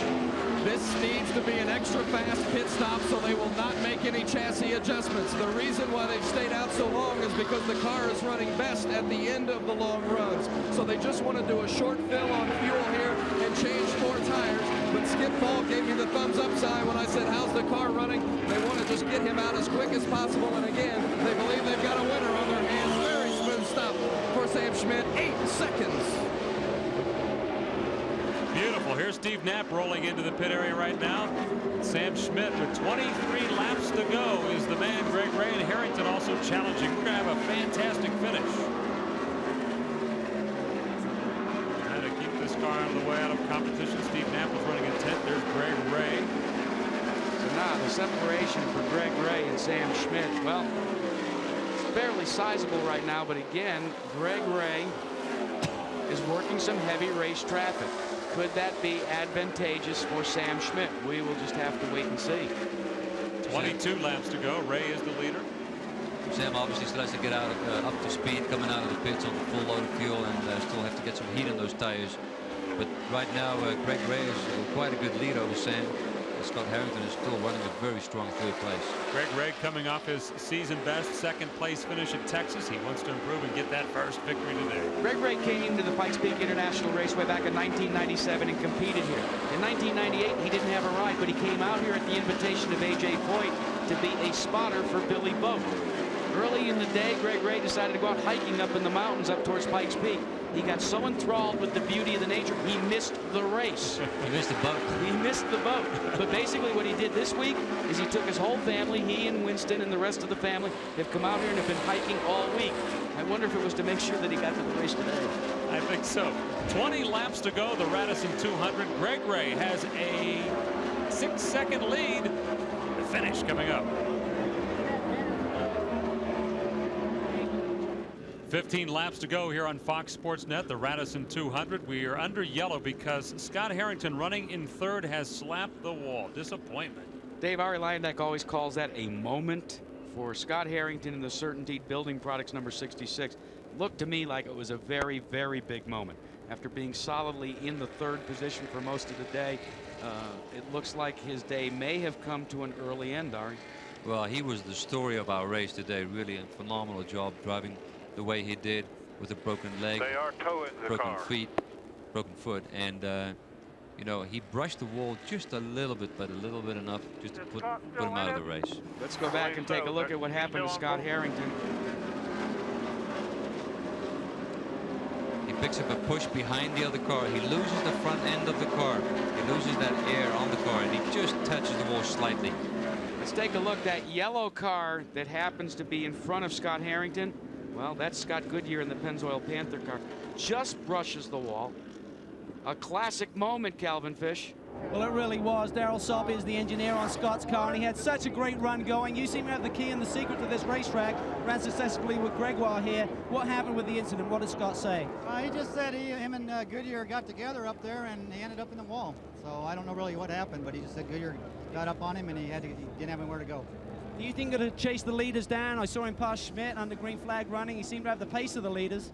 Oh, yeah, we were pulling from the leaders when we were lapped down. We started out, you know, and he pulled away from the leaders about 17 seconds since the last yellow. So we were trying to gun lap ourselves, but we got caught on the first yellow. We came in earlier because we were, you know, we were low on fuel, and everybody else stayed out, and they got to the yellow, and we missed it, so we went a lap down trying to make it up. And he was gaining on it. They're going to tell the car in, guys. They're going to try and get him back out, try and score some valuable Rookie of the Year points. Let's go back and reconstruct the misfortune for the Certainty car. Right there is what you want to watch. He really didn't get together with him. His closing rate was great. Was a high rate of speed. He closed in on Scott. He had to get out of the throttle while he was behind him. He lost the front end of the car, took away the downforce being that close behind him, and that's what moved him up on the racetrack into the wall. Let's reset for you quickly here. 13 laps to go as we're under yellow. 13 laps to go, and it looks like we may have a first-time winner at the Pep Boys Indy Racing League. Greg Ray is out in front right now. His lead is 4.7 seconds over Sam Schmidt, and Davey Hamilton also hanging in there. He's a 17 seconds back, but there's the guy to beat right now. The man to catch is Greg Ray. But the guy that it always amazes me here as we look at Greg Ray in the Menards Glidden entry, for Davey Hamilton to have that misfortune and stall the car on pit road, to have to stash that emotions back in the cockpit somewhere in the glove compartment that doesn't exist, and now get back out there and say, hey, I got a couple of laps to go. Maybe I can get by Schmidt. Who knows? Maybe I can get by Ray. You know what? But Hamilton did not need this yellow because Hamilton was at the time before the yellow was the fastest car on the racetrack. Vince? Well, that's a great point, Ari, because this restart is of major concern for the Gallus Racing Team and Davey Hamilton because they do have the bad clutch in the car. Rick Gallus and Davey Hamilton have discussed it on the radio about how they want to approach it at the restart. So it's going to be a very touchy situation with Hamilton in that clutch. It could be determining the outcome of his position. Spinal Conquest is the sponsor. All of the net profits from this racing operation goes to try and find a cure for spinal injuries. Next time around, we will go green. So basically, it will be an 11-mile sprint to the finish. And Greg Ray trying to hold off Sam Schmidt and Davey Hamilton. Hamilton really likes this track. We should mention he was 3rd in 97, 5th in 98. So Davey Hamilton's had a lot of success here. Davey Hamilton has not had a great year this year, but for him and for this Gallus team to make the car work as good as it's working today, it looks like they have a great season ahead of them in the other upcoming races. Alan Mertens is the engineer for Gallus, as he has been for a long time. He looks like he's catching up to IRL rules. And here we go for the restart. Off of turn 4, Greg Ray, the race leader now, 11 miles from the win. Chiva takes back a lap. Boy, he looks slow on that restart, Ari. Chiva takes back that lap and is back on the lead lap if he stays ahead of him. But we only have 10 laps to go, so. Can he hold off Sam Schmidt? Lazier's trying to get his lap back as well. The Delta Fawcett's purple, number 91. We're hearing loose. We're hearing loose, and you can see he cannot get on the throttle coming off the corner. He just looks a little bit slow right now, and he's got 10 laps to bring it on. What does loose mean? That means that the back end of the car hits the wall before the front end. I'm laughing, but it's not funny. 1.8 seconds separates first and second. 9 laps to go. Next time around, it'll be 8. Now 8 laps. Greg Ray trying to hold on for that first victory. There's the separation.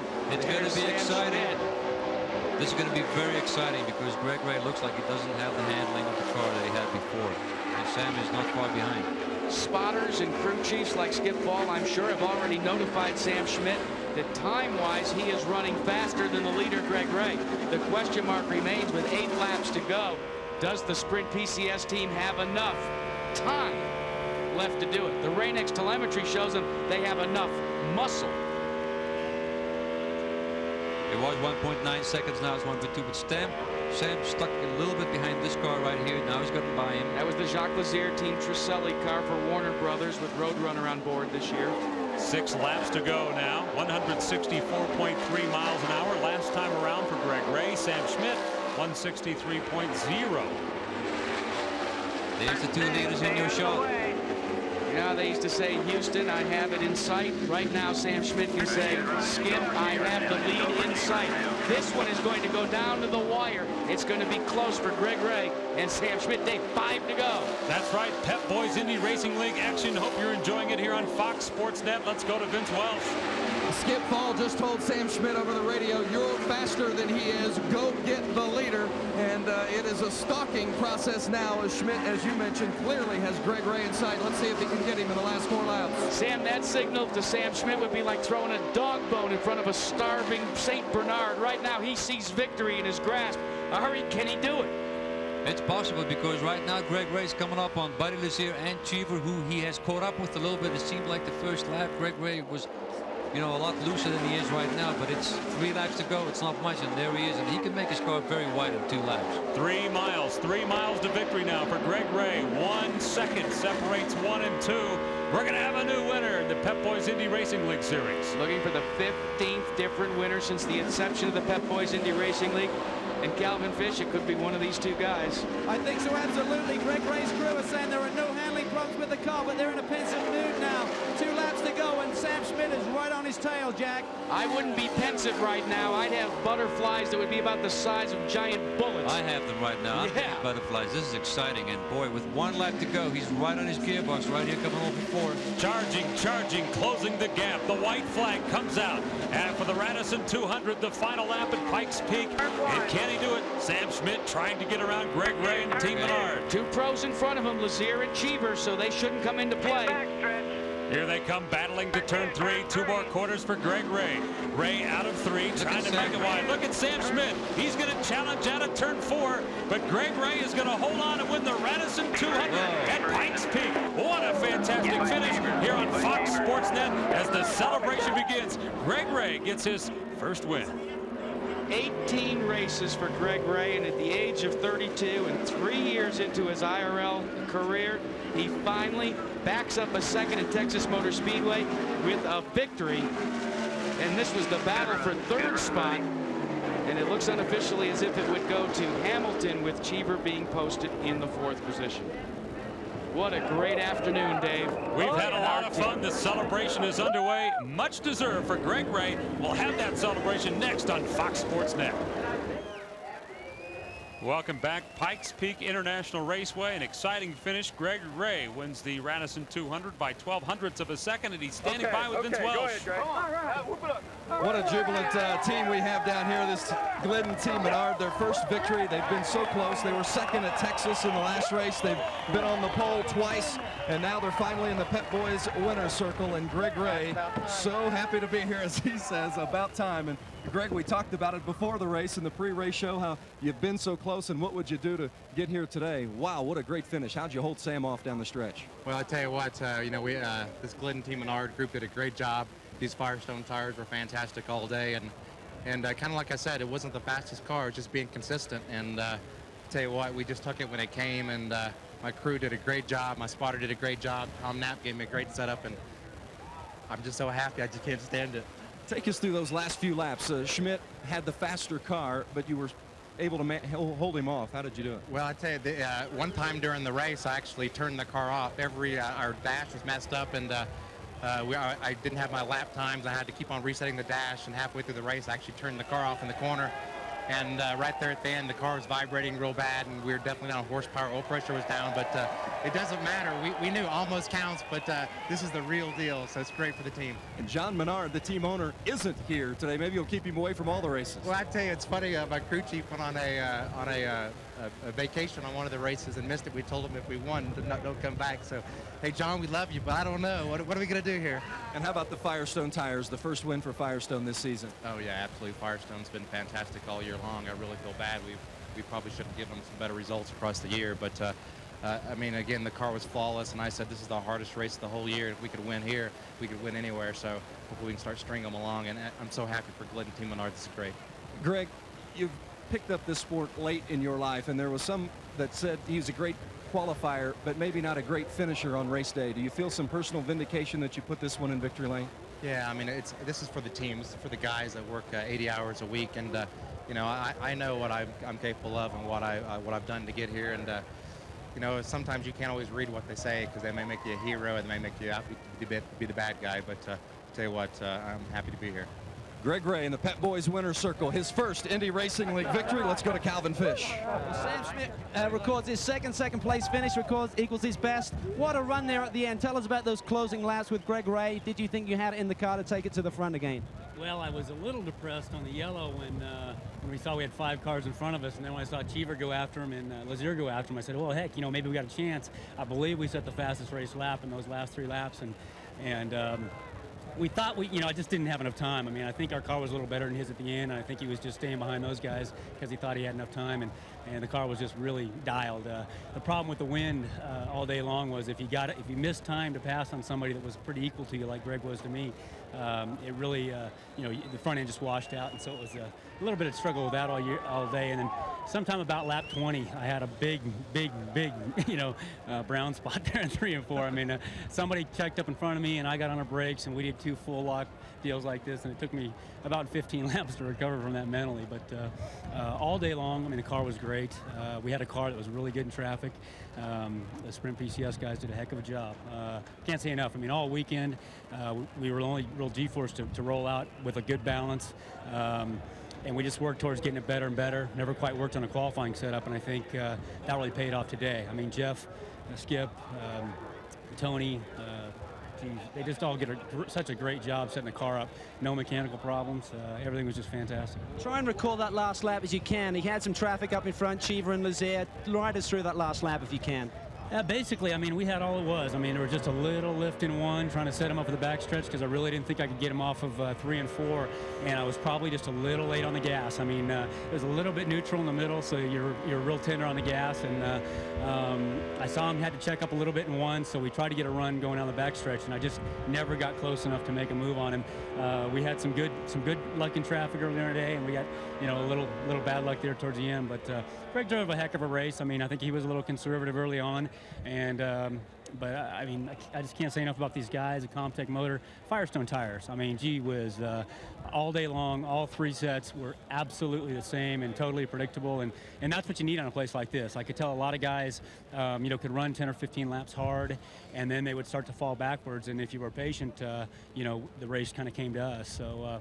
I give it to Greg because he's been waiting a long time for this, and they're about midway. I thought we had a good shot at it, but we'll get him in Atlanta. I think this team's ready to win one. The key with these ovals, it seems to be the race setup. So many guys are quick in qualifying, but you have been really confident with the car all weekend on the longer runs. Well, that's basically it. I mean, from the first day on, we put 30 gallons in this thing, and really didn't put a qualifying fuel setup in until the morning of qualifying. And so I think when we were ready for that full tank deal last night, everybody was saying, why'd you only run 10 laps? Well, the car was great. Let's get out of it and park it, and that's basically it. I mean, right when we rolled out the trailer, the balance was real close, and I just got to hand it to the guys because it was work out there today, but I think let's go see if Greg wants to do another 100 laps, winner take all. I'm ready. Okay, we'd love to see it. Thanks a lot, Sam. Great job today. And boy, if we thought this was great as we look at Manny, Mo, and Jack and the Victory Lane festivities, we come back here in August for round 2 at the Pep Boys Indy Racing League at Pikes Peak International Raceway. But we're going to be coming back after this commercial break. We're going to meet Davey Hamilton and a lot of the other stars. A sun-drenched afternoon as you take a look at Pikes Peak. We're at the Radisson 200 where Greg Ray has won, and Davey Hamilton brings home a 3rd place, and he's standing by with Vince Welch. 2 strong finishes in a row. He was 7th at Texas, and he's 3rd here. Wow, what a great run for you today, especially considering you didn't have a clutch for most of the way. Yeah, it's getting better. Alan Merton's come aboard as engineer with the Gallus Racing Team, Spinal Conquest car. Hey, they're making it happen. We just came together right before Indy, so this is our 3rd race together. And we feel good. We had a good car today. We, like I said, we lost our clutch in the last pit stop. I didn't know if I was ever going to be able to get out, and it stalled, and they fired it back up, and somehow, some way, it got out of the pits the 2nd time, and we was able to have a good finish. What is it about Colorado that makes Davey Hamilton succeed? You led 38 laps here a year ago, and you were there at the finish again today, and I believe we're looking at your pit stop on the replay. I don't know, but I love Colorado, not just this track, but I used to come here in my super modifieds and run Beacon Hill Speedway right down the road, and Colorado National up the street, and I think I've won like 12 out of 15, set a world record in qualifying at Beacon Hill, so I like Colorado, and hopefully it continues on. Before you stalled in the pit on that last stop, did you have an indication that the clutch was bad? Yeah, I pretty much knew coming in the pits that there was no pedal whatsoever on that last stop, and I thought maybe I could try to pump it up, but it just wouldn't work, and if it wouldn't pump up, I don't know what the problem was, but we'll get it fixed for the next one. You moved up 3 spots in points, and I know the championship is always the goal. Yeah, we're after that. Such a late start that we've had this year. It's just amazing to be in the top 10 right now, and we're just fighting for that points championship right now. Davey, congratulations, and your dad going to be running in the Silver Bullet Series. Yeah, I'm not done yet. I'm going to go watch him, maybe spot for him, and hopefully he can take it to the front. Congratulations. Davey Hamilton tied for 7th in points. What a strong run today. Finished 3rd here in Colorado. Calvin Fish. Well, if any performance may be overshadowed Greg Ray's win here today, it may be Scott Harrington. Had it up in the top 3. Scott, what a terrific run for you and the team. I'll tell you, Calvin, Certainty Motorsports team gave me the best race car on the racetrack today. We could pass at will, high, low. I could run a low line, a high line. I was passing guys going in on the outside and diving to the inside and get another car on the way out. I mean, it was incredible.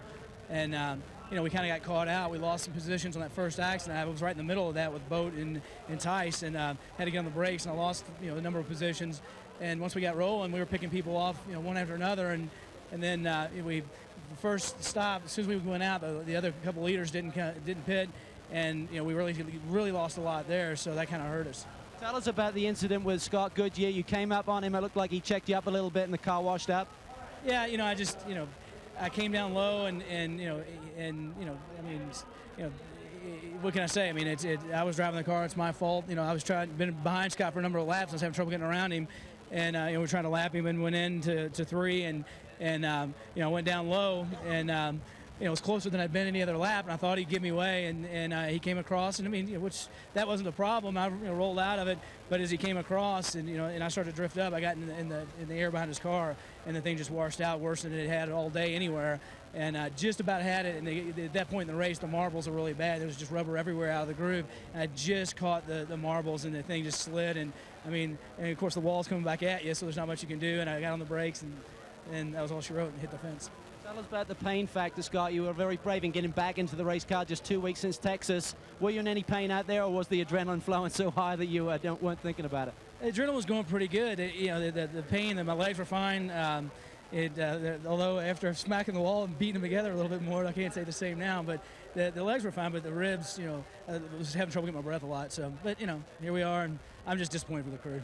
Great run today, Scott, and Vince stands by with another guy who had a great run today, Buddy Lazier. That's exactly right, and it could have been even better if he wouldn't have run out of fuel late in the race. In fact, right before your last pit stop, you ran out of fuel on the backstretch, and that basically cost you a chance to, if not win the race, certainly run up front with the top finishers. Yeah, I feel like we had a podium car, and maybe better. It was really hooked up.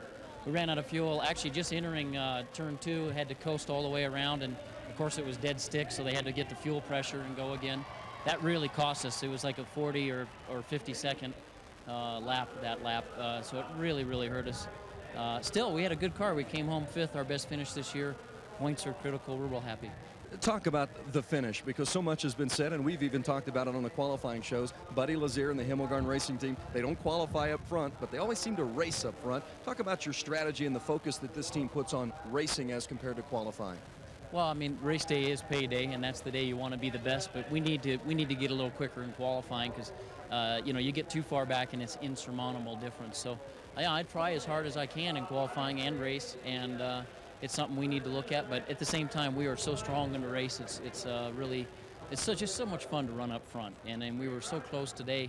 It's just disappointing when you're not able to bring it home.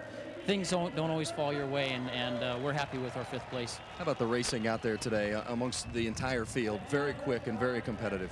Yeah, it was a real competitive race. A lot of guys were really hooked up. A lot of race cars working incredibly well. It'll be interesting when we come back for the second event. It's going to be even tougher. So with the wind and this racetrack and how wide it is, it was amazing racing. I couldn't believe it. Buddy Lazier, he's from Vail, Colorado. A lot of Lazier fans here in the stands today, and a Lazier brother is with Calvin Fish. He was the top finishing rookie here today, 10th position. Local team for Selly Racing, local driver. You have to be very pleased. Lots of fans and friends in the crowd, I'm sure. Yeah, we're ecstatic with this. We needed to get some experience under our belts, and this was absolutely wonderful for the entire, Warner Brothers Studio Store car and Truselli Team Racing.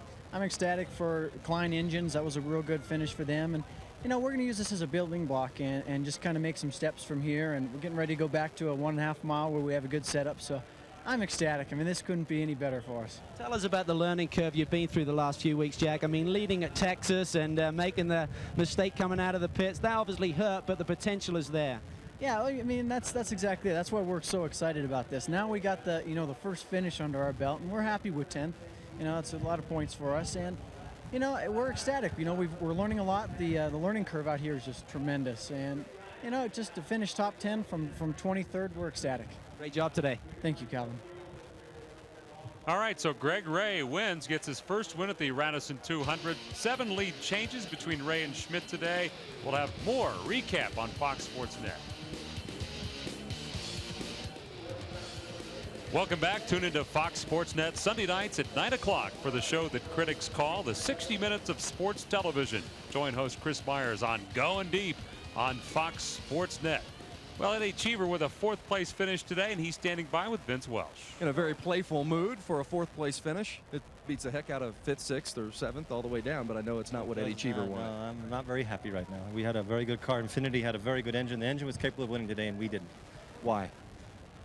We had the same problem we had in Texas. On the first fuel stop, we had 4 gallons up in the tank, and I lost fuel pressure when we came in. And right when we came in, they threw that yellow for what something happened inside the pits, and that was the end of our race, really. And then that was it. We got a lap behind, and you know, it's tough to make up a lap on this racetrack, isn't it? Yeah, it's tough to make a lap. And then we had a radio failure after 100 laps. So I kept trying to tell them I had a lot of push, and we didn't make the adjustments that we needed. So I'm not very happy right now, but I'm very, very pleased for Infinity. They did an extremely good job. I ran the engine very hard all day long, and I think we're getting due. The Infinity is a very, very strong package, and I'm disappointed we let them down today. You came into this race 5th in points. You finished 4th in the race, so you're going to move up, and obviously a championship is always the ultimate goal. You're going in the right direction. Points are for sissies. You tell me that now. Don't tell me that at the end of the year if you're the champion. Now you're not going to come back and tell me points are for sissies. I might come back and say it's good to be a sissy, but points are for sissies. We're trying to win. Well, you're 4th in points. Take that back to the neighborhood, and we'll hope to see you in the championship, maybe, and you'll reevaluate that statement. Thank you, Eddie. Eddie Cheever finished 4th today. Let's go to Calvin Fish.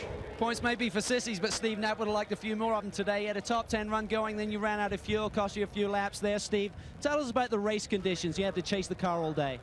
Well, you know, the Radisson 200 is a great event, and with it happening in the middle of the day, the track changes quite a bit from start to finish. And my Delco Ramey Microphonics team was doing a good job, and our associate sponsors, Thermotech and Prolong, were there for us. But unfortunately, the dash said 0.79 on fuel, and I was going to pit the next lap. And just as we got to the attenuator, the thing ran out of gas. And you know, I always hope for a tank that picks up every drop, but unfortunately, it was at the wrong part of the track. So I stuck it in neutral as fast as I could and just coasted around and barely made it back in here. But it's disappointing because, you know, the G-Force Goodyear was working good for us, and the team, we didn't get to test, so we were behind the 8 ball all the time, and the team just did a really good job. And to give it away, you know, it's our own doing, so what can you say? So many of the drivers do work for charities and young children, but last night you won an award at the Radisson party, the DJ Morse Award. Tell us about that.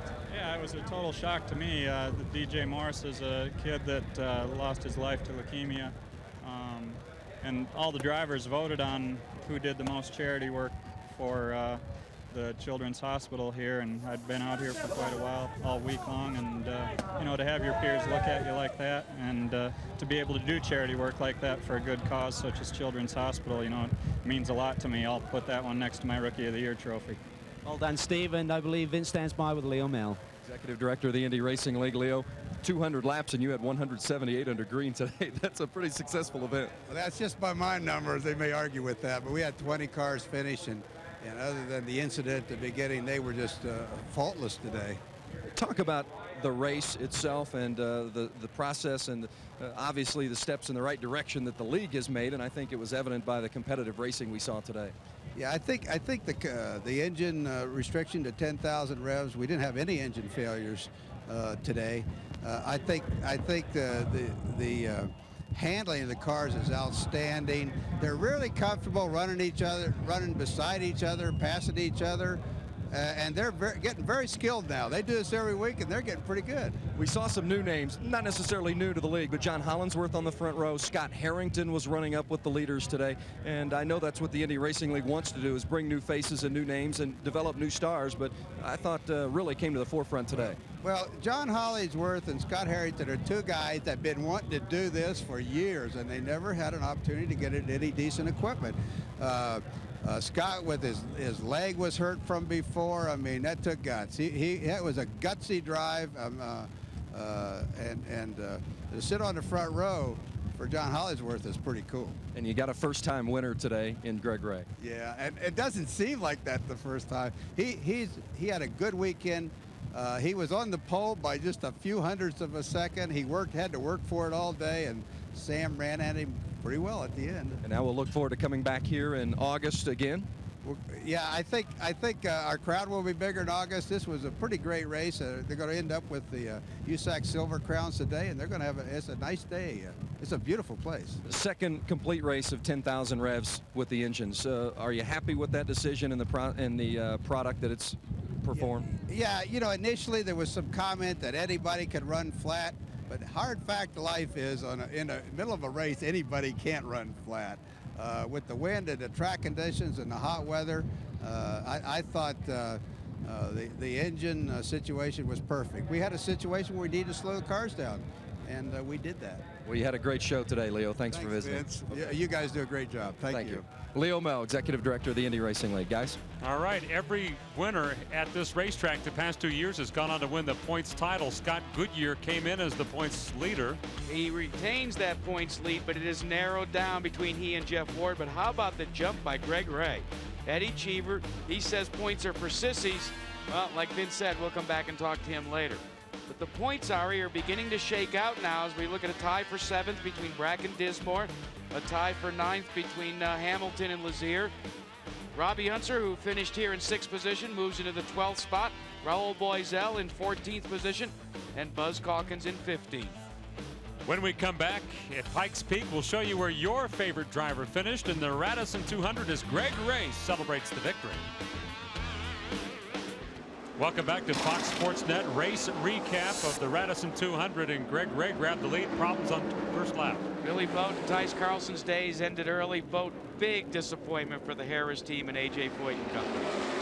Sam Smith in the Sprint PCS car passing Greg Ray for the lead there, and here we see Eddie Cheever moving up through the field passing Mark Dismore. Got Buddy a little loose Lazier, here. real close moment there. Same thing for Mark Dismore. Sam Smith getting passed by Greg Ray, leaving the pits. He beat him to the blend line. And Sam Smith takes it back here. 7 lead changes between these two, Ray and Schmidt, during the race. Great run for these two drivers. Scott Harrington moving up. Pit action was pretty solid today, too, as well. Sam Schmidt's team with a great late pit stop. Then Harrington in and out of the pits. But Tough his day break. was done. Tough break for Harrington in the Certainty Building Supply Special. 1 lap to go here. So Greg Just Ray not comes enough. up. Greg Ray led 111 laps here today. And Caution 24. 1/10 of a second separating first and second. Now, if that isn't a validation of the Pep Boys Indy Racing League, 24 caution laps, only 4 cars did not finish this race. I think the IRL has arrived. I think so too, and thanks to Pro Start batteries for the race recap. The Radisson 200, here are the unofficial results. Robbie Unser 6th, Breck was 7th, Sharp. Finished in 8th, Jeff Ward trying to close and gain some points. Well, he did so in 9th position. Great run for the rookie and the all-Colorado team of Trisselli, Roadrunner, and Jacques Lazier. Scott Goodyear there in 12th behind Stefan Gregoire. Scott Goodyear soldiering on with an ill-handling car all day to 12th place, salvaging points. Dennis McCormick may have found himself a solid driver in Jimmy Kite. He finishes 15th. That's right, Steve Knapp out there laboring today, comes in with a 17th place finish. Brandt Motorsports, Raul Boisel in 18th. New sponsor on board there. BeFast.com and Certainty Motorsports. Scott Harrington had a shot at the brass ring, had it in his grasp, and it slipped away. Oops. Solid effort, though. The Radisson 200, Mark Dismore 21st. Big Daddy with a disappointing day. Donnie Beechler 22nd. Tice Carlson 23. And Billy Boat knocked out early in this race. The Radisson 200, we have much more coming ahead on Fox Sports Net. Stay with us. Back live at the Radisson 200 where Greg Ray gets his first win, and Stefan Gregoire had a solid performance, finishing 11th, and he's with Calvin Fish. He's had so much success here, guys. 4th last year, 2nd in 97, but a different story today. Stefan really chased the car all day long. Yeah, it was very hard. I mean, I knew it would get very slippery, but I didn't know it would get that much. You know, the fastest speed I think was 167. And if you compare with the pole, I mean, it was 176. It's a big gap. I mean, between race pace and the qualifying pace, it's a huge gap here because the track gets very, very slippery. And so we've been fighting all race long. We've been trying to change everything. We couldn't get it to work. So anyway, I finished 11th. We brought it back home, and that's okay. You know, I think our sponsors will be happy. I mean, Max Mill, Torkheim, Viking Air Tools. this is better than not finish. You know, we got some points, so we need to regroup and do better the next time. After the disappointment of Indy not qualifying, you came back strong, finished 4th at Texas. It seems like you and Dick are really starting to find the chemistry that's necessary to win in the IRL. Yes, absolutely. The communication between me and Dick is getting better step after step. It's a shame we don't have a testing program.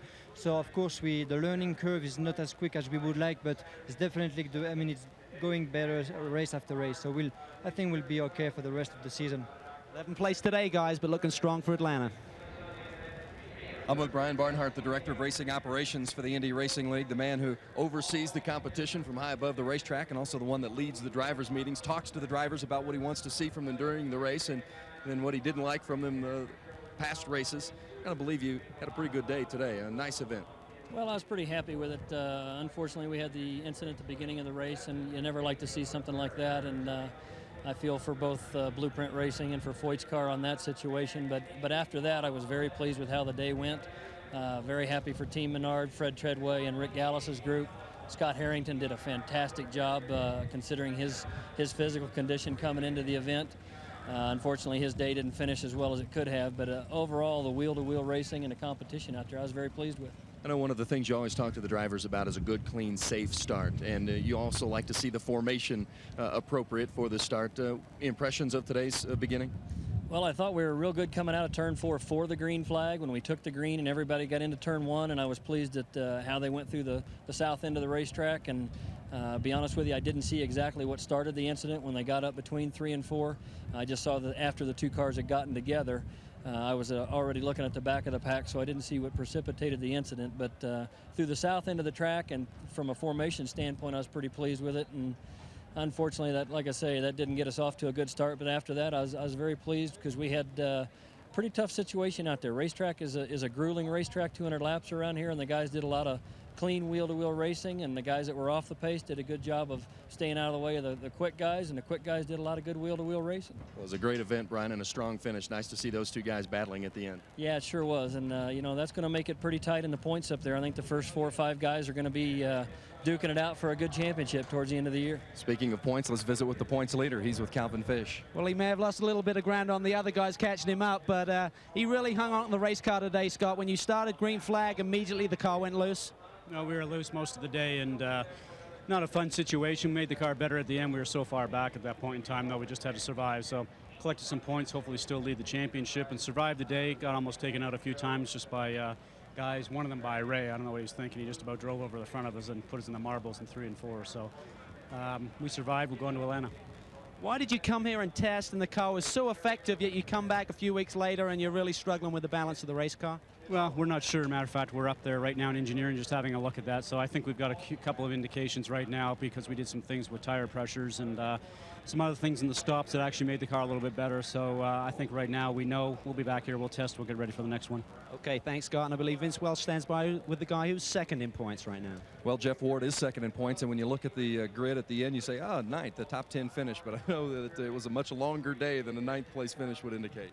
Yeah, it was a really long day. I think that's my worst finish I've had while I've been running so far in the series. But we just went real conservative, I think, on the the tire situation on the right rear, and just could never get rid of the push and just kind of survival out there. I was running a decent race. Just we got caught in the pits. We were going to go down a lap right at that first fuel load, and we came in. They stayed out a lap or two, and Dismore spun. They gave us a yellow, so we went down, I think, 2 laps because of that, and never got it back. And then just after that, it was just a matter where Goodyear was behind me, which is he's leading the points.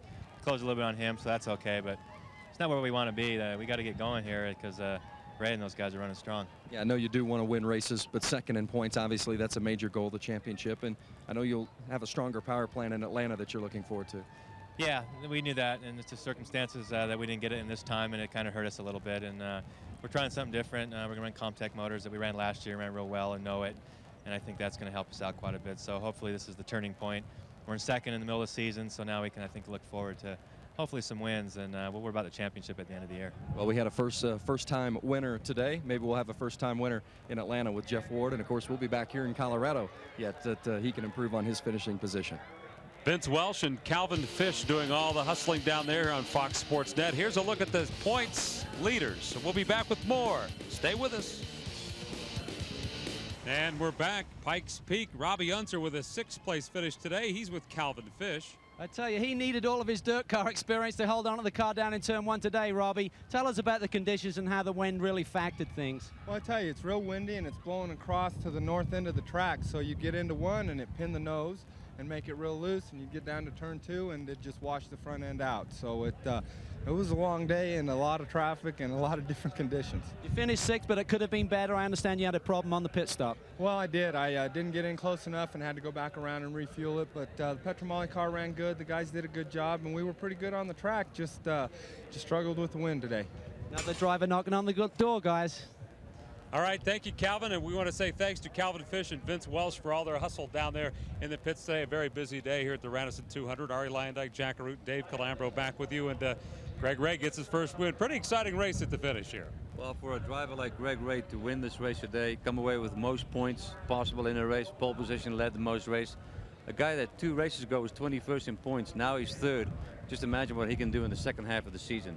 You know, we talked about points at the start of the game. Well, maybe the top 2 are still the same with Goodyear and Ward, but it is getting close. Back there in 15th through 10th, there's only 8 points separating those positions. Greg Ray led 111 laps today to get his first win. Robbie Unser, as we just mentioned, in 6th, and Jeff Ward in the top 10.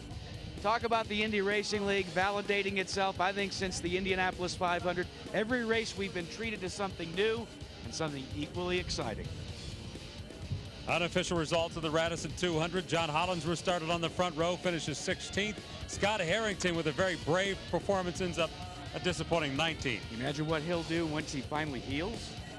Billy Boat. So here it is, the race recap. Billy Boat knocked out early in the race. There he is, upset after that accident on the first lap. You know, back in 1997, the first victory for Tony Stewart came at this racetrack. And despite the problems for Lazier and Dismore, the first victory for Harrington eluded him here, but it didn't elude one Greg Ray. And hey, Atlanta's coming up, guys. We're back on the 1.5 miles. Dave, that's where it really gets exciting.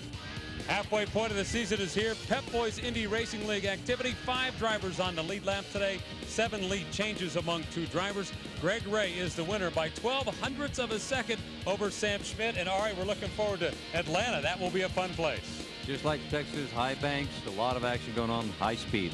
Thanks for watching. Have a great day.